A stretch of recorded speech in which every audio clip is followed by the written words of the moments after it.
بسم الله الرحمن الرحيم الحمد لله رب العالمين له النعمة وله الفضل وله الثناء الحسن وصلوات الله البر الرحيم والملائكة المقربين على سيدنا محمد أشرف المرسلين وحبيب رب العالمين اللهم علمنا ما جهلنا وذكرنا ما نسينا وانفعنا بما علمتنا وزدنا علما وإنا نعوذ بك من حال أهل النار اللهم وفقنا لما تحبه وترضى وارزقنا الإخلاص لوجهك الكريم اللهم لا سهل إلا ما جعلته سهلا وأنت يا حي يا قيوم تجعل الحزن إذا شئت سهلا اللهم أعنا على ذكرك وشكرك وطاعتك وحسن عبادتك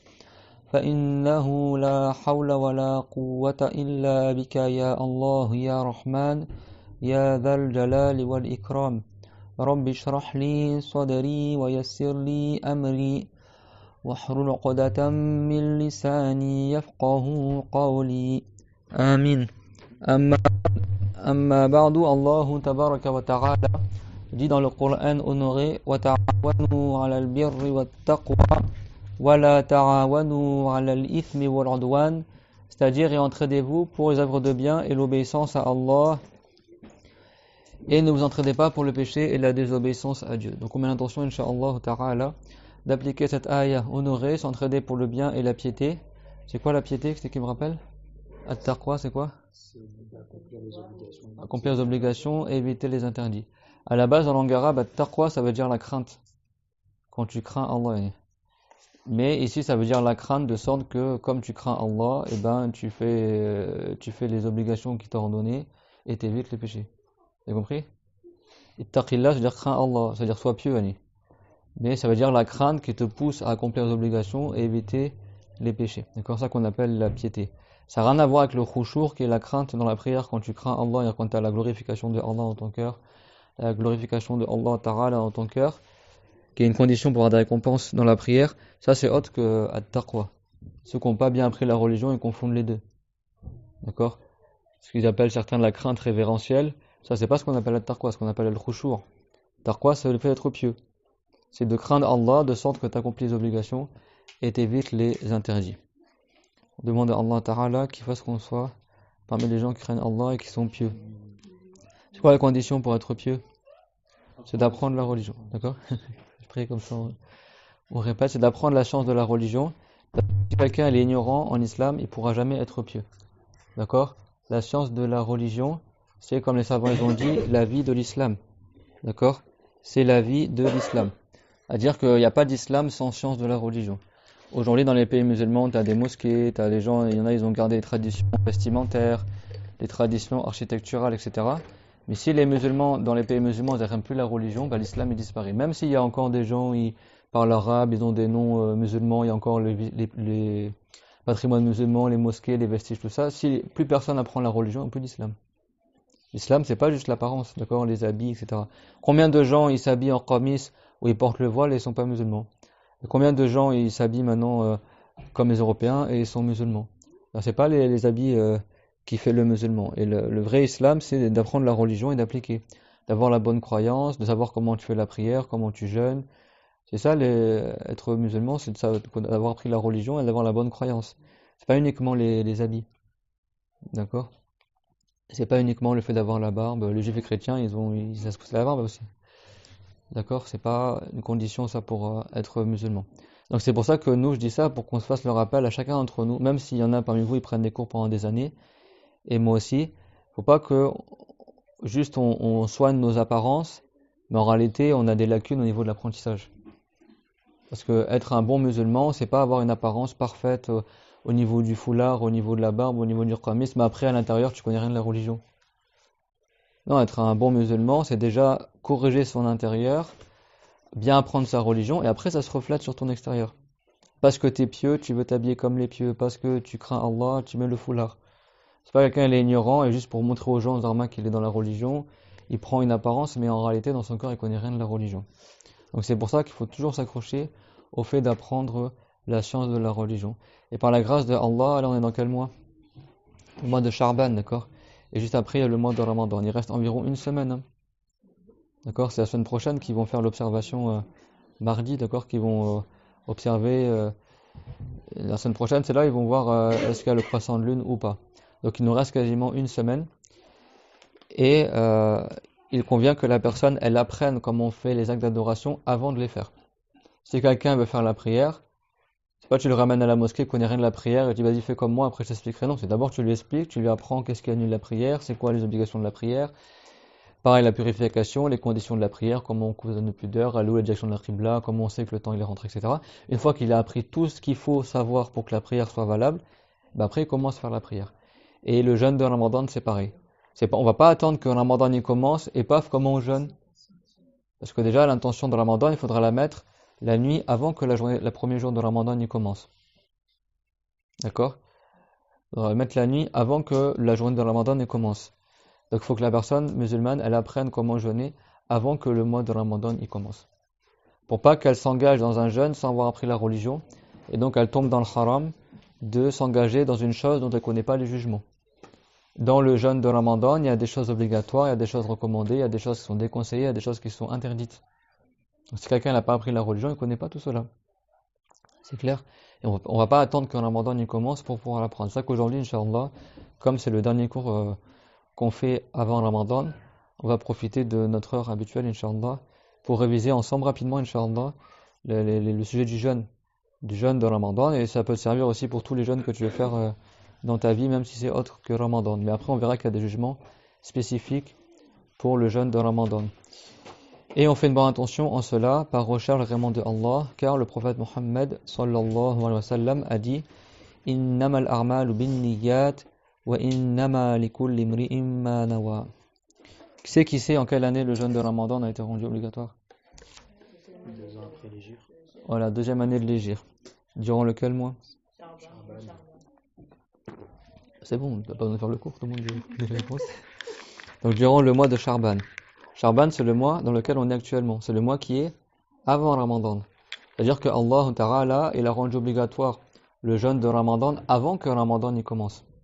Pour que le prophète, il ait le temps d'enseigner aux compagnons comment on jeûne, et les compagnons, ils apprennent comment jeûner. Vous savez que les Arabes, c'était pas une habitude chez eux de jeûner au départ. Ils connaissaient pas le jeûne. C'est pour ça qu'au début, quand Allah Ta'ala, il a rendu obligatoire le jeûne de Ramadan, tu avais le choix entre jeûner ou ne pas jeûner. Même si tu étais capable de jeûner, tu avais le droit de ne pas jeûner, mais du coup, tu donnais une compensation pour chaque jour de jeûne que tu n'as pas donné. Pour que les Arabes, petit à petit, ils s'habituent au jeûne. Et après, Allah Ta'ala, il a abrogé ce jugement, il a changé ce jugement, et il a révélé au prophète Muhammad qu'à partir de ce jour-là, toute personne capable de jeûner, elle doit jeûner. Mais les deux, c'est resté dans le Coran, dans Sourate Al-Baqarah. Allah Tabaraka wa Ta'ala dit dans le Coran honoré Ya ayyuhalladhina amanu kutiba alaykumus siyamu kama kutiba alal ladhina min qablikum la'allakum tattaqun ayyaman ma'dudat. Donc ça veut dire ô vous les gens qui avez cru, il vous a été prescrit de jeûner, vous a été ordonné de jeûner, tout comme cela a été ordonné aux gens qui vous ont précédés. Comme on a vu dans les cours précédents, tous les prophètes étaient musulmans. Et donc ils avaient des communautés, on avait vu la différence entre un prophète messager et non messager, et on avait dit que parmi les choses qui divergent entre un prophète et un autre, c'est la loi. Tous les prophètes, ils ont jeûné un mois dans l'année, mais jeûnaient pas le mois de Ramadan. Tous les prophètes ainsi que les musulmans qui le suivaient, eux aussi, ils avaient chaque année un mois à jeûner. Mais Allah Ta'ala, il a fait qu'ils jeûnaient pas le mois de Ramadan, ils jeûnaient un autre mois. Et le meilleur des mois, c'est le mois de Ramadan. Et Dieu nous a honorés par le fait qu'on est le meilleur des prophètes, c'est le prophète Mohammed sallallahu alayhi wa sallam. Qu'on est le meilleur des livres, c'est quoi notre livre? Le Coran honoré, qu'on appelle aussi Al-Furqan, parce qu'il a distingué le vrai du faux. Et on a aussi la meilleure des lois. La Shari'a du prophète Mohammed, c'est la plus facile des lois que Dieu l'a révélée.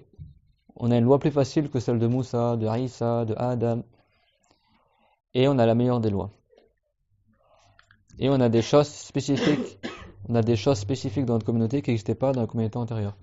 Par exemple, on peut faire le tayammum, si on n'a pas d'eau pour faire le wudu, et ben tu fais avec la terre. D'accord? Tu tapes avec tes mains sur la terre, avec la poussière, tu frottes ton visage et tes avant-bras. On peut faire la prière n'importe où, tant que l'endroit il est pur et licite. Alors qu'à l'époque de Moussa, il fallait qu'il fasse la prière obligatoirement à la mosquée. Donc ils marchaient pendant des heures pour aller à la mosquée des fois, pour faire la prière, parce que leur prière était valable que dans la mosquée. Alors que le prophète, il a dit que la terre, elle a été mise comme une mosquée pour nous. C'est-à-dire que le prophète Mohammed, dans notre communauté à nous, tous les musulmans, ils peuvent faire la prière, même en dehors de la mosquée, ils peuvent faire la prière à n'importe quel endroit qui est pur et qui est licite. Et également, Dieu nous a accordé le bienfait de pouvoir jeûner le meilleur des mois de l'année, que le mois de Ramadan. Ramadan en arabe qui est le mot ar-ramdu qui veut dire la chaleur, la forte chaleur. Souvent Ramadan ça tombe quand il fait très très chaud.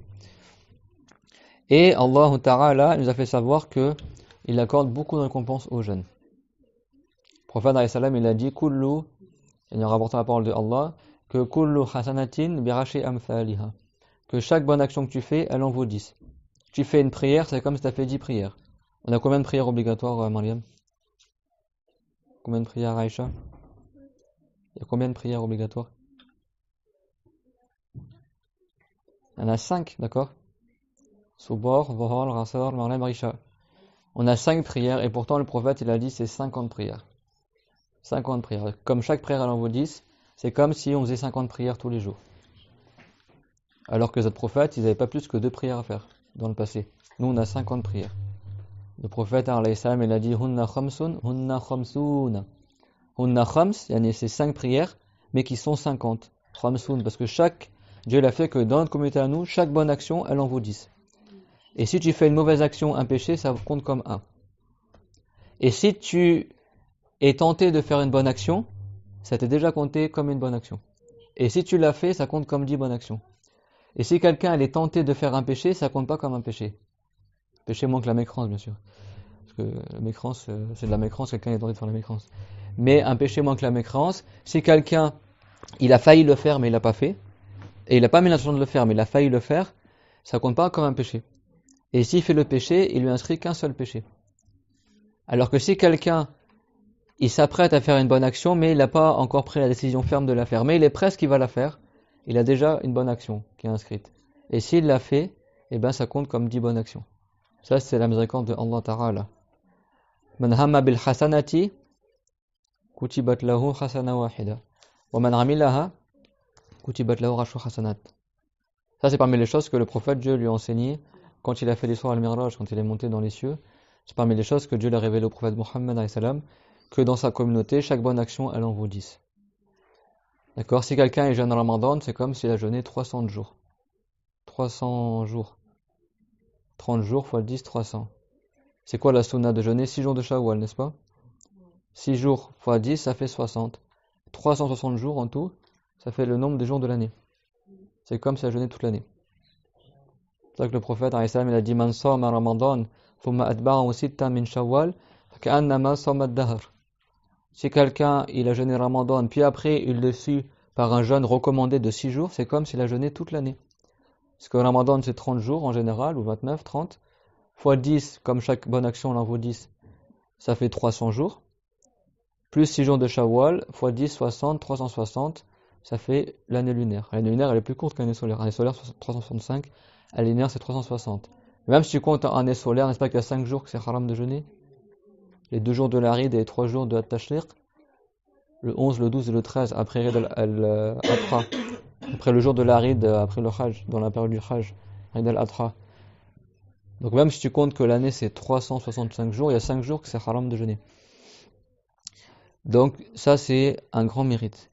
Allah Ta'ala il a dit Innal hasanata birashi amthaliha, et que elle est multipliée ila sabri mi'ati dirf. C'est-à-dire que la bonne action, elle peut être multipliée jusqu'à même 700 fois. Illa sawm fa innahu li wa ana ajzi bi. C'est-à-dire sauf le jeûne. Certes le jeûne, la personne musulmane, elle l'accomplit pour l'agrément de Allah. Et yadaru sharabahu wa ta'amahu li ajli. Allah Ta'ala, il a dit comme la personne elle délaisse sa nourriture et sa boisson pour l'agrément de Dieu, et ben Dieu il accorde des récompenses éminentes, plus même que certaines bonnes actions que la personne pourrait faire. Il n'y a que Allah qui sait combien de fois il est multiplié la récompense de ton jeûne. À la base par 10, même des fois jusqu'à 700. Sauf le jeûne, ça va être encore plus encore. Parce que le jeûne, il a un mérite particulier. C'est pas la meilleure des œuvres dans l'absolu, mais c'est parmi les 5 principaux devoirs de l'islam. Al-Bukhari et Muslim y rapportent dans le hadith que le prophète sallallahu alayhi wa sallam a dit Bunya al-Islam ala khams. L'islam est fondé sur 5 principaux devoirs. On ne dit pas les piliers de l'islam. C'est quand tu dis un pilier, ça veut dire que sans ça, l'islam n'est pas valable. Si quelqu'un est jeûne par Ramadan, il reste musulman. Mais s'il n'a pas d'excuse, c'est un grand péché. D'accord? Si quelqu'un ne fait pas la prière, il est grand pécheur, mais tant qu'il ne se rend pas licite de cela, il reste musulman. D'accord? La condition pour être musulman, c'est de croire en Dieu, en son messager. Après, les autres, c'est des obligations. Mais s'il fait des péchés, la personne, il reste musulman, mais grand pécheur. C'est clair? Donc, c'est les 5 principaux devoirs. Bunya al-Islam ala khams, c'est qu'on est le hadith. Shahadati, la ilaha illallah, wa anna Muhammadan Rasulullah. Le témoignage qu'il n'y a qu'un seul Dieu, c'est Allah, et que Muhammad est le prophète de Dieu. Wa iqamis salat, le fait d'accomplir la prière. Wa ita'iz zakat, le fait de s'acquitter de la zakat pour celui qui est concerné par l'obligation de la zakat. Wa hijjul bayt.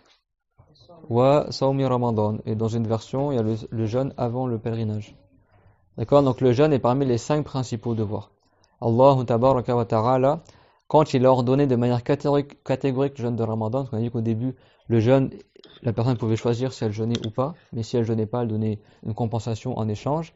Après, Dieu il a changé ce jugement et il a révélé فَمَنْ شَهِدَ مِنْكُمُ الشَّهْرَ فَلْيَصُمْهُ, c'est-à-dire celui parmi vous donc qui est vivant durant le mois de Ramadan alors qu'il le jeûne. Et là, cette ayah, elle a changé le jugement qu'il y avait avant, c'est-à-dire que maintenant, toute personne capable de jeûner, il n'a plus le choix, il doit jeûner. Musulman, pubère, responsable, saint d'esprit. D'accord, qui est capable de jeûner. Dans le Coran, c'est pas cité l'obligation du jeûne de Ramadan, c'est marqué celui qui est vivant durant le mois alors qu'il le jeûne. Ou alors celui qui a vu le croissant du mois alors qu'il le jeûne. Il y a plusieurs interprétations de cette ayah. فَمَنْ شَهِدَ مِنْكُمُ الشَّهْرَ فَلْيَصُمْهُ, celui qui est témoin du mois alors qu'il le jeûne. Mais c'est pas cité c'est quel mois. Mais ce mois-là, il a été interprété par les hadiths d'Al-Bukhari et Muslim comme étant le mois de Ramadan. Le mois de Ramadan. شهر رمضان الذي أنزل فيه القرآن هدى للناس وبينات من الهدى. Dieu l'a dit, le mois de Ramadan dans lequel il a été descendu le Coran. Vous savez que le Coran honoré, il a été descendu durant le mois de Ramadan. Les feuillets du prophète Ibrahim alayhi salam, ils ont été descendus durant le mois de Ramadan. Également le livre de Moussa, il a été révélé durant le mois de Ramadan. Également le livre de Isa alayhi salam, il a été révélé durant le mois de Ramadan. Et dans le mois de Ramadan, il y a la meilleure des nuits qui est Laylatul Qadr. Khayrun min alfi shahr. Une nuit qui est meilleure que 1000 mois. C'est-à-dire si quelqu'un pendant 80 ans, il fait des actes d'adoration, ça c'est 1000 mois, environ 80 ans, et ben les adorations qu'il fait durant la nuit d'Al Qadr, la nuit du mérite ou du destin, il y a plusieurs interprétations. En arabe c'est la Laylatul Qadri. Al-Qadru en arabe ça veut dire soit le mérite, soit ça veut dire la prédestination, ou soit ça veut dire la restriction. Parce que les cieux, c'est comme s'ils se rétrécissent tellement il y a des anges qui descendent durant le Ramadan. C'est comme s'il n'y a plus de place dans les cieux. Donc c'est comme si les cieux deviennent étroits. Et le fait de devenir étroit, en arabe, on dit qadr aussi. Donc cette nuit-là, les savants, ils ont dit, ça veut dire la nuit du mérite, ou la nuit où les choses, certaines choses, elles sont décrétées d'une année à une autre. Dieu il fait savoir aux anges certaines choses qui vont se passer durant l'année, comme naissance, comme décès, comme subsistance, etc. De chaque nuit de l'Qadr jusqu'à la nuit d'après, de l'Qadr. Donc on l'appelle la nuit du destin parce qu'il y a des choses de la destinée que Dieu il fait savoir aux anges par sa toute puissance, subhana. Et aussi la nuit du mérite parce que c'est la meilleure nuit, comme c'est marqué dans le Coran. Khayrun min alfi shahr. Elle est meilleure que 1000 mois, c'est-à-dire que 1000 mois dans lesquels il n'y avait pas l'Aïd al-Qadr. Donc le mois de Ramadan, c'est un mois éminent. Vous avez vu, les livres révélés, beaucoup d'entre eux ont été révélés durant ce mois, comportent la meilleure des nuits. C'est le meilleur des mois et c'est le mois que Allah Ta'ala nous a gracié par le fait de nous ordonner de jeûner ce mois-là honoré que le mois de Ramadan. Le mois de Ramadan. Donc le mois de Ramadan est un devoir sur chaque musulman responsable qui est capable de jeûner, chaque musulman et chaque musulmane bien sûr. D'accord ? Il faut qu'il soit responsable, pubère, saint d'esprit et capable de jeûner. C'est bon ? Et il faut aussi qu'il ait connaissance de l'entrée du mois. Si quelqu'un ne sait pas que Ramadan ça a commencé, son jeûne il n'est pas valable, même s'il a jeûné le premier jour de Ramadan. Si lui ne savait pas que Ramadan a commencé, son jeûne n'est pas valable. C'est pour ça qu'il faut aussi apprendre comment débute le mois de Ramadan. Qui sait comment il débute le mois de Ramadan ? Comment on sait que le mois de Ramadan il commence ? Très bien, la vision du croissant de lune, c'est pas par le calcul. Dans le Bukhari, c'est pas comme aujourd'hui, il y en a qui vont dire oui, c'est la discorde, les pays commencent pas en même temps, il faudrait rassembler tous les musulmans au même moment, donc on va calculer là aujourd'hui, si tu vas sur internet, ils vont te dire, ils ont déjà marqué la date du mois de Ramadan, quand est-ce qu'il commence et quand est-ce qu'il se termine, donc comment tu peux le savoir? Tu peux pas le savoir à l'avance, c'est en fonction de la lune. Le mois il est soit de 29 jours, soit de 30 jours. Tu peux faire une estimation approximative, je ne peux pas savoir précisément. Il y en a, ils se basent sur le calcul, et donc ils fixent à l'avance une date, et ils n'observent pas. Ça, tous les savants, Mujtahid ont dit que c'est pas valable ça. Les 4 savants, l'imam Malik, Abu Hanifa, Ibn Hanbal et l'imam Shafi'i, tous les savants, tu vois, dans tous les livres de religion, de Al-Sunnah wal Jama'a, tous ils vont te dire que c'est pas valable de se baser sur le calcul pour débuter, pour savoir que le jeûne a commencé. Pourquoi? Parce que dans Al-Bukhari, Muslim et d'autres, le prophète, alayhi salam, qu'est-ce qu'il a dit? Il a dit Inna ummatun ummiyya la naktubu wa la nahsub asharu hakadha wa hakadha. Certes, nous sommes une communauté dont la plupart de ces gens ne lisent pas et n'écrivent pas. À l'époque du prophète, la plupart des Arabes ne savaient pas lire et écrire.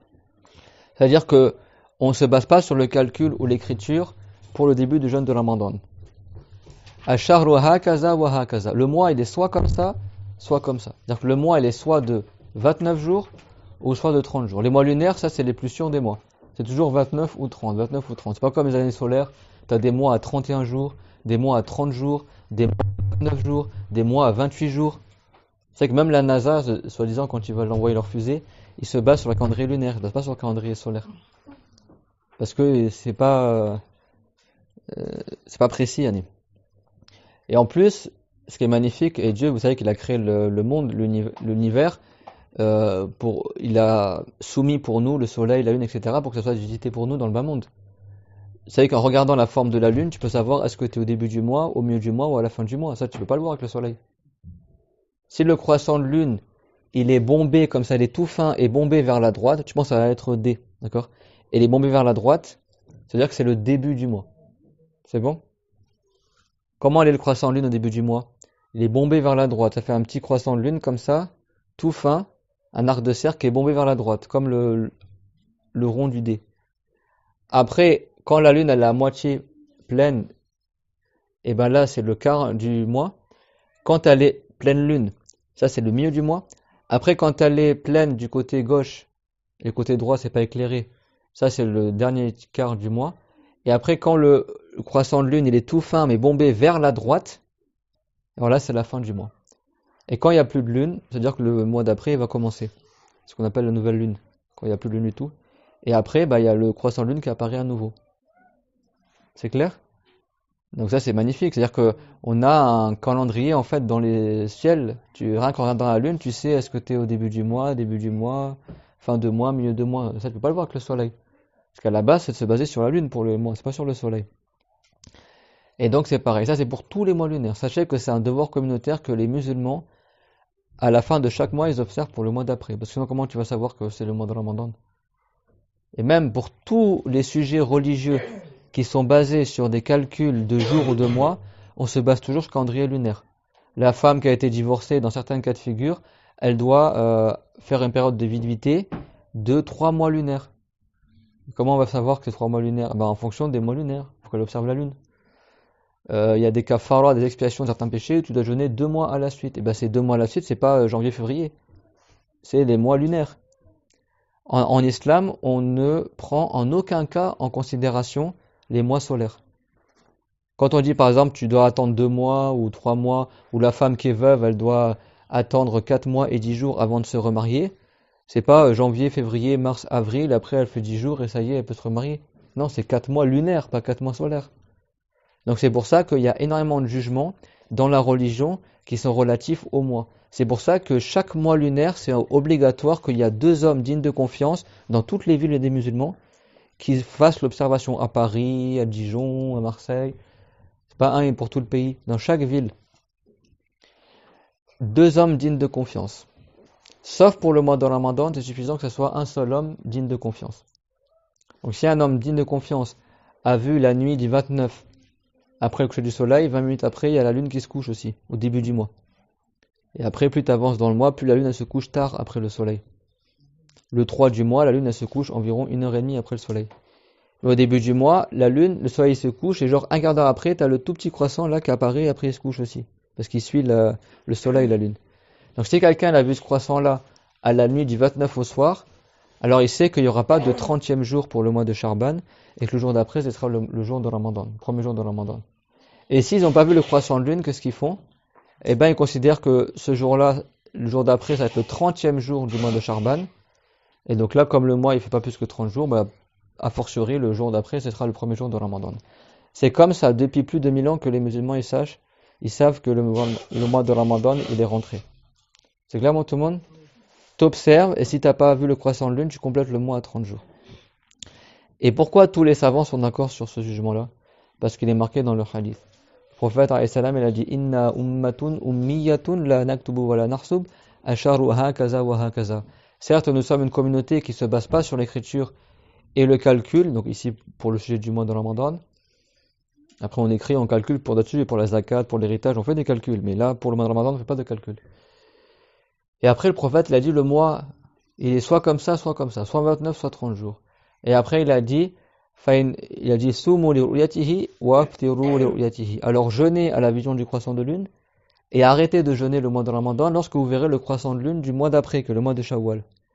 Et après il a dit Fa'in rumma alaykum fa'akmilu riddata sha'bana thalathina yawman. Et si la vision du croissant lunaire vous est gênée par des nuages ou de la brume ou vous l'avez pas vu, alors complétez le mois à 30 jours.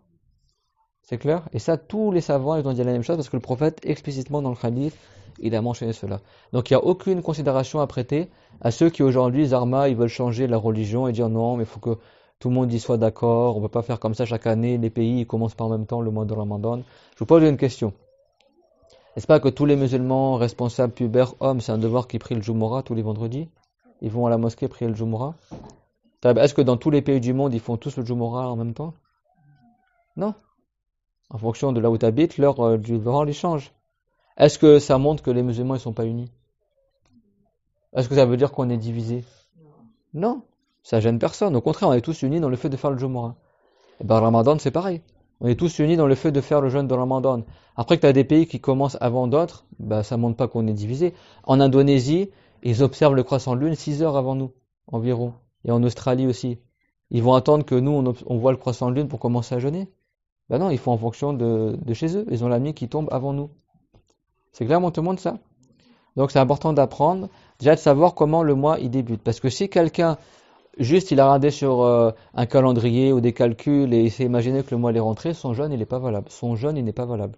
Si quelqu'un il met la nuit l'intention de jeûner demain Ramadan et sa volonté de jeûner elle est fondée sur aucune preuve fiable que demain c'est Ramadan, son jeûne il n'est pas valable même s'il a mis l'intention de jeûner. Et même si par coïncidence il se trouvait que réellement c'est Ramadan.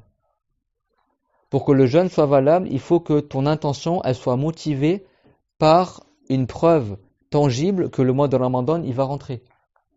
C'est-à-dire soit toi-même tu as vu le croissant de lune, ou quelqu'un digne de confiance t'a informé qu'il a vu le croissant de lune, ou alors quelqu'un qui n'est pas digne de confiance mais en qui tu crois qu'il dit vrai, par exemple une femme ou un enfant, et toi tu as cru qu'il disait vrai, il t'a dit qu'il a vu le croissant de lune, et toi tu l'as cru, là tu peux jeûner.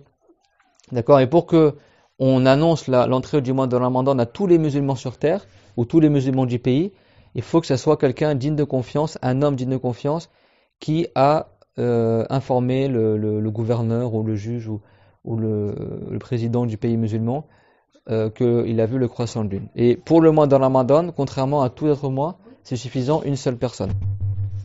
Par précaution, ici, on ne va pas attendre que 2 hommes les ont informés. Qui sait, ça veut dire quoi digne de confiance? C'est quoi une personne digne de confiance?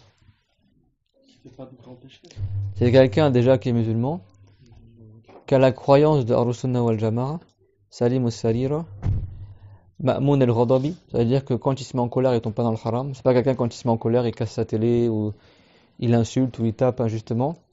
C'est quelqu'un qui fait pas des grands péchés, c'est-à-dire qu'il fait la prière, il apprend la religion. Vous savez que si quelqu'un n'apprend pas le cours là que vous faites là pour les sœurs ou le cours qu'on fait, le minimum que c'est un devoir chaque musulman d'apprendre. Bon, nous on détaille plus, mais les cours qu'on fait quand on est débutant, ça c'est un devoir de l'apprendre. Si quelqu'un il apprend pas sa religion, il est grand pécheur.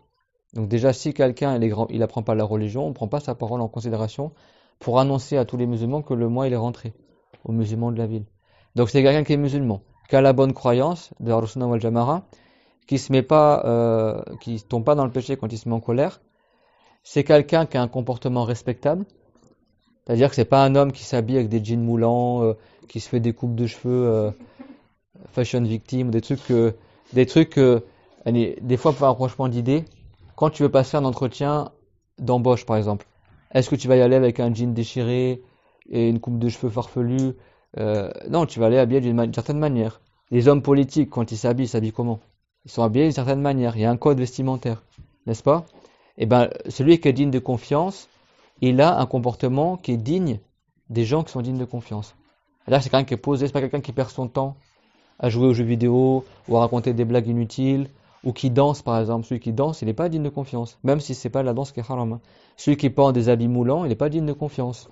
Si c'est un frère qui danse, même si ce n'est pas des danses qui sont haram, ou qui s'habille en habits moulants, ou qui passe son temps à raconter des blagues pour rien, tout ça, lui, sa parole, elle va pas compter auprès du gouverneur pour annoncer aux gens que le jeûne de Ramadan, il est rentré.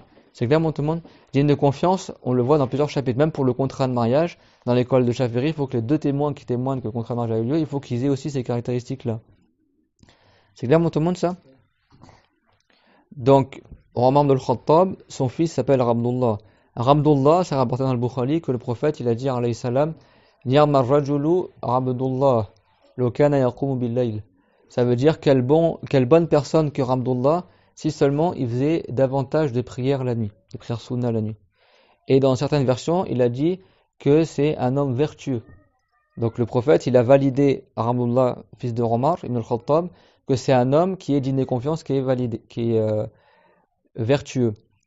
Et donc, c'est rapporté dans le Sunan d'Abu Daoud que le Abdullah ibn Omar, donc le fils de Omar ibn al-Khattab, il avait vu le croissant de lune et il en a informé le prophète Mohammed alayhi salatu wassalam, et le prophète, il a ordonné aux musulmans de jeûner. Il s'est suffi d'une seule personne, parce que c'était confirmé que Abdullah il était digne de confiance. Et quand on est digne de confiance, c'est suffisant l'apparence, c'est pas une condition que tu vas faire une enquête dans le détail, tu demandes à son entourage, est-ce que lui, il évite les grands péchés, etc. Si de manière apparente, c'est quelqu'un qui a appris la religion, qui prie, qui jeûne, etc., qui a un comportement bien séant, eh ben, on considère qu'il est digne de confiance. D'accord? À la base, quand tu témoignes auprès du juge, c'est obligatoire que ça soit vérifié en détail que tu es digne de confiance. Il faut que le juge demande à ton entourage, est-ce que vraiment... Et pour le jeûne de Ramadan, c'est une exception. On se base uniquement sur l'apparence. Pourquoi? Par précaution, pour pas que le mois il rentre, il commence et que nous on n'est pas au courant qu'il a commencé l'année. Donc il y a plus de facilité à ce niveau-là. D'accord? Pourtant, il va témoigner auprès du juge. Normalement, quand tu témoignes auprès du juge, déjà il faut que le juge il te convoque. Il faut que tu sois digne de confiance de manière validée par deux personnes dignes de confiance qui ont témoigné que toi tu es digne de confiance. Et le juge il va faire une enquête pour savoir si vraiment tu es quelqu'un digne de confiance. Pour le mois de Ramadan, c'est pas une condition que le juge te convoque et c'est pas une condition que ça soit validé que tu es digne de confiance. Si de l'apparence est digne de confiance, c'est suffisant. Tout le monde a compris comment il commence le jeûne de mois de Ramadan? S'il y a personne n'a vu le croissant de lune, eh ben tu complètes le mois de Charban à 30 jours et tu considères que le jour d'après c'est le début du mois de Ramadan. Alors est-ce que si quelqu'un il voit le croissant de lune à Paris, est-ce que toute la France ils peuvent jeûner Ramadan? Dans l'école de Chaféry, non. Dans l'école de Chaféry, chaque musulman dans chaque ville il observe. Et chaque ville, ils ont leur propre observation. C'est-à-dire que si à Paris on l'a vu et à Marseille ils l'ont pas vu, Paris ils vont commencer à jeûner Ramadan, Marseille ils vont pas jeûner Ramadan, ils vont attendre le jour d'après. C'est ça que souvent chaque année, par exemple le Maroc, des fois tu vois ils commencent après nous, par rapport à la France, tout ça. Chacun il fait en fonction de la région où il habite. C'est clair tout le monde? C'est bon pour toi Ahmed? Chacun il fait en fonction du pays où il habite. C'est clair? Ça c'est certains savants ils ont dit ça. Sauf si c'est une ville qui a le même temps de couchant et de lever du soleil que la ville où tu habites. Ils sont le même fuseau horaire, soi-disant, que ta ville. Bah, dans ce cas-là, les deux villes elles peuvent se calquer sur la même observation. Ça c'est dans l'école de Chaféry. Mais sinon, chaque ville ils observent. Et ils font en fonction de ce qu'ils ont observé. Si nous, à Paris, il y avait des nuages, on appelle le croissant de lune, mais à Strasbourg, ils l'ont vu, c'est pas t'appelles tes amis Strasbourg, ah, vous l'avez vu? Ok, bon, on jeûne alors. Ah non, parce que nous, à Paris, on l'a pas vu. Donc, on fait en fonction de ce qu'on a vu à Paris. C'est clair, tout le monde, ça? Donc, c'est pour ça que tu vois qu'il y a des pays, des fois, ils commencent à jeûner un jour avant nous, ou un jour après nous. C'est bon parce que chaque pays, à la base, chaque ville, il doit faire en fonction de ce qu'ils ont vu.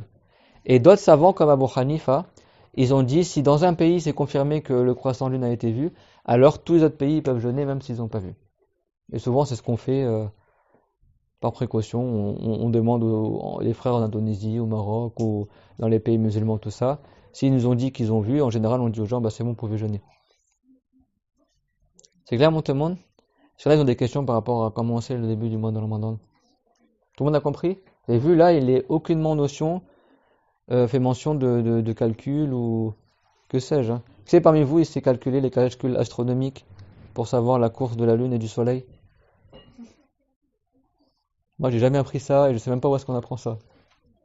La religion, elle est facile. Dieu l'a dit, wa ma ja'ala alaykum min haraj. Dieu n'a pas fait qu'il y a des difficultés trop insurmontables dans la religion. Est-ce qu'Aïcha, toi, t'arrives à voir la Lune? T'as jamais vu la Lune dans le ciel? Si? T'as vu, même à 6 ans, tu peux voir la Lune dans le ciel. Donc la religion, elle est facile. Voir un croissant de lune, ça ne demande pas que tu aies fait un bac plus 12 pour voir le croissant de lune. Même un enfant, il peut le voir. C'est clair? Mais attention, quand on dit voir le croissant de lune, ça veut dire qu'il l'a vu de ses propres yeux, pas avec son télescope. Si quelqu'un il le voit à travers le télescope, ça compte pas comme observation du croissant de lune. S'il veut, il regarde le télescope, après il enlève le télescope et il regarde le croissant de lune avec ses yeux. C'est clair, tout le monde, ça? Faire attention à ça. Le mois de Ramadan, donc quand tu jeûnes, il y a deux choses principales dans le jeûne. La première, c'est l'intention, et la deuxième, c'est éviter les choses qui annulent le jeûne. C'est bon, tout le monde? Quand est-ce qu'on fait l'intention du jeûne? La nuit. La nuit qui précède le jour. La première nuit de Ramadan, c'est quand? C'est la nuit qui précède la journée de Ramadan. Imaginons que c'est demain Ramadan. Bah, la première nuit de Ramadan, ça va être ce soir, après le Maghrib. Et Laylat al-Qadr, la nuit du mérite qu'on a cité tout à l'heure, elle peut être dans n'importe quelle nuit de Ramadan. Donc c'est même possible que ça soit le soir même, la nuit. Si c'était demain Ramadan, c'eût été possible que ça soit ce soir la nuit de Al-Qadr. C'est clair?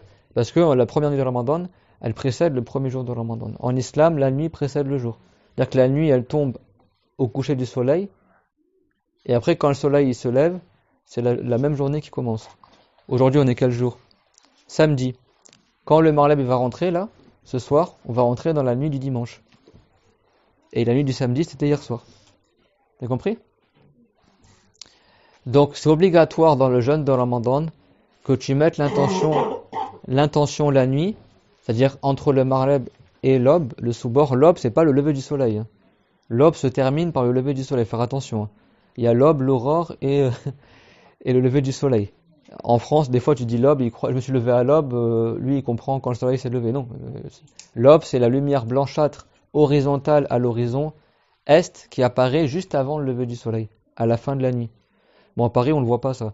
Mais si quelqu'un, il est dans un bateau ou dans le désert, tu vois ça, tu vois une lueur blanchâtre comme ça à l'horizon, horizontale, juste avant que le soleil se lève. Après, ça grandit vers le haut, ça devient jaune, après rouge, orangé, tout ça, et après le soleil se lève, et l'aube, il est terminé. C'est clair, tout le monde, ça? Donc, la journée de jeûne commence à partir de l'aube. Donc, il faut absolument que tu mettes l'intention de jeûner avant que l'aube elle apparaisse. Tu as toute la nuit. Dès que le Maghrib rentre, tu peux mettre l'intention de jeûner pour le lendemain. C'est clair, tout le monde? C'est quoi l'intention? C'est qui me dit c'est quoi l'intention? C'est un acte par le cœur. À la base, dans l'école de Shafiri, l'intention, c'est le fait de viser de faire l'acte tout en le faisant. Quand est-ce que tu mets l'intention de faire la prière? Quand tu dis... C'est quoi t'as dit? Voilà, en même temps que tu dis Allahu Akbar, en même temps que tu rentres dans ta prière, tu mets l'intention de faire la prière, n'est-ce pas? Prière obligatoire du Dhuhr, etc. Quand tu fais le wudu, quand est-ce que tu mets l'intention de faire le wudu? Les petites ablutions. Au même moment que tu commences à laver ton visage, tu mets l'intention. Dans l'école de Shafiri, il faut que l'intention soit en même temps que tu commences l'acte. Quand est-ce qu'il commence le jeûne de Ramadan? Quand l'aube apparaît. T'imagines si tu devais mettre l'intention au même moment que l'aube apparaît, ce serait trop dur. Donc pour le jeûne en particulier, c'est valable de mettre l'intention avant que l'acte y commence. C'est-à-dire durant la nuit. Le prophète Mohammed, alayhi salatu wassalam, il a dit Man lam yubayyit as-siyam man lam yubayyit an-niyyata fala siyama lahu. C'est-à-dire si quelqu'un il met pas l'intention de nuit, alors il n'aura pas de jeûne. Ça c'est pour le jeûne obligatoire, c'est bon? Si tu fais un jeûne sunna, tu peux mettre l'intention le matin, même après le lever du soleil. Et pour le jeûne obligatoire, comme Ramadan, tu dois mettre l'intention la nuit. Avant l'aube. La nuit, c'est-à-dire c'est entre le maghreb et l'aube. Si l'aube elle est à 5h du matin et le maghreb il est à 19h en ce moment environ, il faut que tu mettes ton intention entre 19h et 5h du matin. Toute la nuit quoi. C'est clair mon tout le monde? Et tu dois la remettre toutes les nuits. Chaque jour de Ramadan, tu mets l'intention avant, la veille au soir. Et c'est pas une condition que tu manges et après tu mets l'intention, même si tu n'as pas encore mangé et rompu ton jeûne, si le maghreb est rentré, tu peux déjà mettre l'intention de jeûner le jour d'après. C'est clair? Et l'intention, ce n'est pas une phrase que tu dis par ta langue. Une fois on me racontait, c'est ça qu'apprendre la religion c'est un grand bienfait. Il y en a, ils ont mal appris, me raconter qu'il y avait une sœur, que Dieu la préserve, elle nous augmente en connaissance, Amin. Elle croyait que l'intention c'était une phrase qu'il fallait dire par la langue. Du coup, elle s'enfermait dans sa chambre, elle mettait les enfants dehors, non mais laissez-moi tranquille. Et puis, comme ça, par la langue, elle disait, alors maintenant, je mets l'intention de jeûner le jour de demain, parce qu'après, il y a la formulation complète. Nawaitu siyam radin ada ifal di ramadan, hadi sana imanan wartisaban. Je mets l'intention de jeûner le jour de demain en tant que accomplissement de l'obligation du jeûne de Ramadan de cette année, par foi et par recherche de récompense de la part de Allah Ta'ala. Ça c'est l'intention complète. Et elle croyait qu'il fallait le dire par la langue. Donc du coup, elle voulait absolument être concentrée, personne ne la dérange pour qu'elle dise cette phrase-là tranquillement. Donc elle s'enfermait dans sa chambre. Mais elle a déjà l'intention depuis le début. L'intention c'est pas une phrase. L'intention c'est qu'est-ce que tu vises de faire dans ton cœur. Si quelqu'un il se lève 1 heure avant l'aube pour manger le sahur, pour faire le suhour, le prophète l'a dit tasahharu fa inna fi suhouri baraka. Manger juste avant l'aube parce qu'il y a de la baraka. Et ça te permet aussi de, même si juste une gorgée d'eau avant l'aube, avant que le jeûne y commence, tu manges, tu te lèves une demi-heure avant que le fajr y rentre et tu manges ou tu bois même une date ou un verre d'eau, etc. Il y a de la baraka. Ça c'est une sunna que le prophète nous a enseigné. De retarder au maximum le suhour, mais pas à la dernière minute, d'accord? Et ben si quelqu'un il a fait ça, ça veut dire qu'il a envie de jeûner. Donc il a l'intention de jeûner, même s'il n'a pas dit je mets l'intention de jeûner, il fait une phrase dans son cœur, vous avez compris ou pas? L'intention c'est qu'est-ce que tu as envie de faire. C'est pas qu'est-ce que tu as dit par ta langue ou par ton cœur. Ouais ma sœur.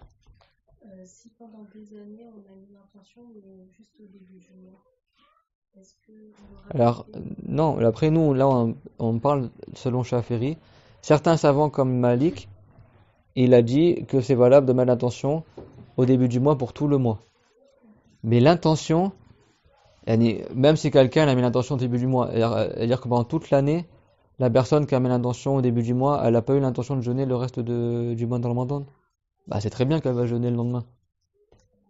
Donc elle a l'intention. Faut pas. C'est rare que quelqu'un il n'ait pas l'intention de jeûner. Quelqu'un, n'est-ce pas qu'elle va préparer à manger pour le sahur, elle va la journée préparer les gâteaux pour la rupture du soir. Elle sait très bien qu'elle va jeûner le lendemain. Elle va se coucher tôt pour se lever la nuit, par exemple, c'est comme ça.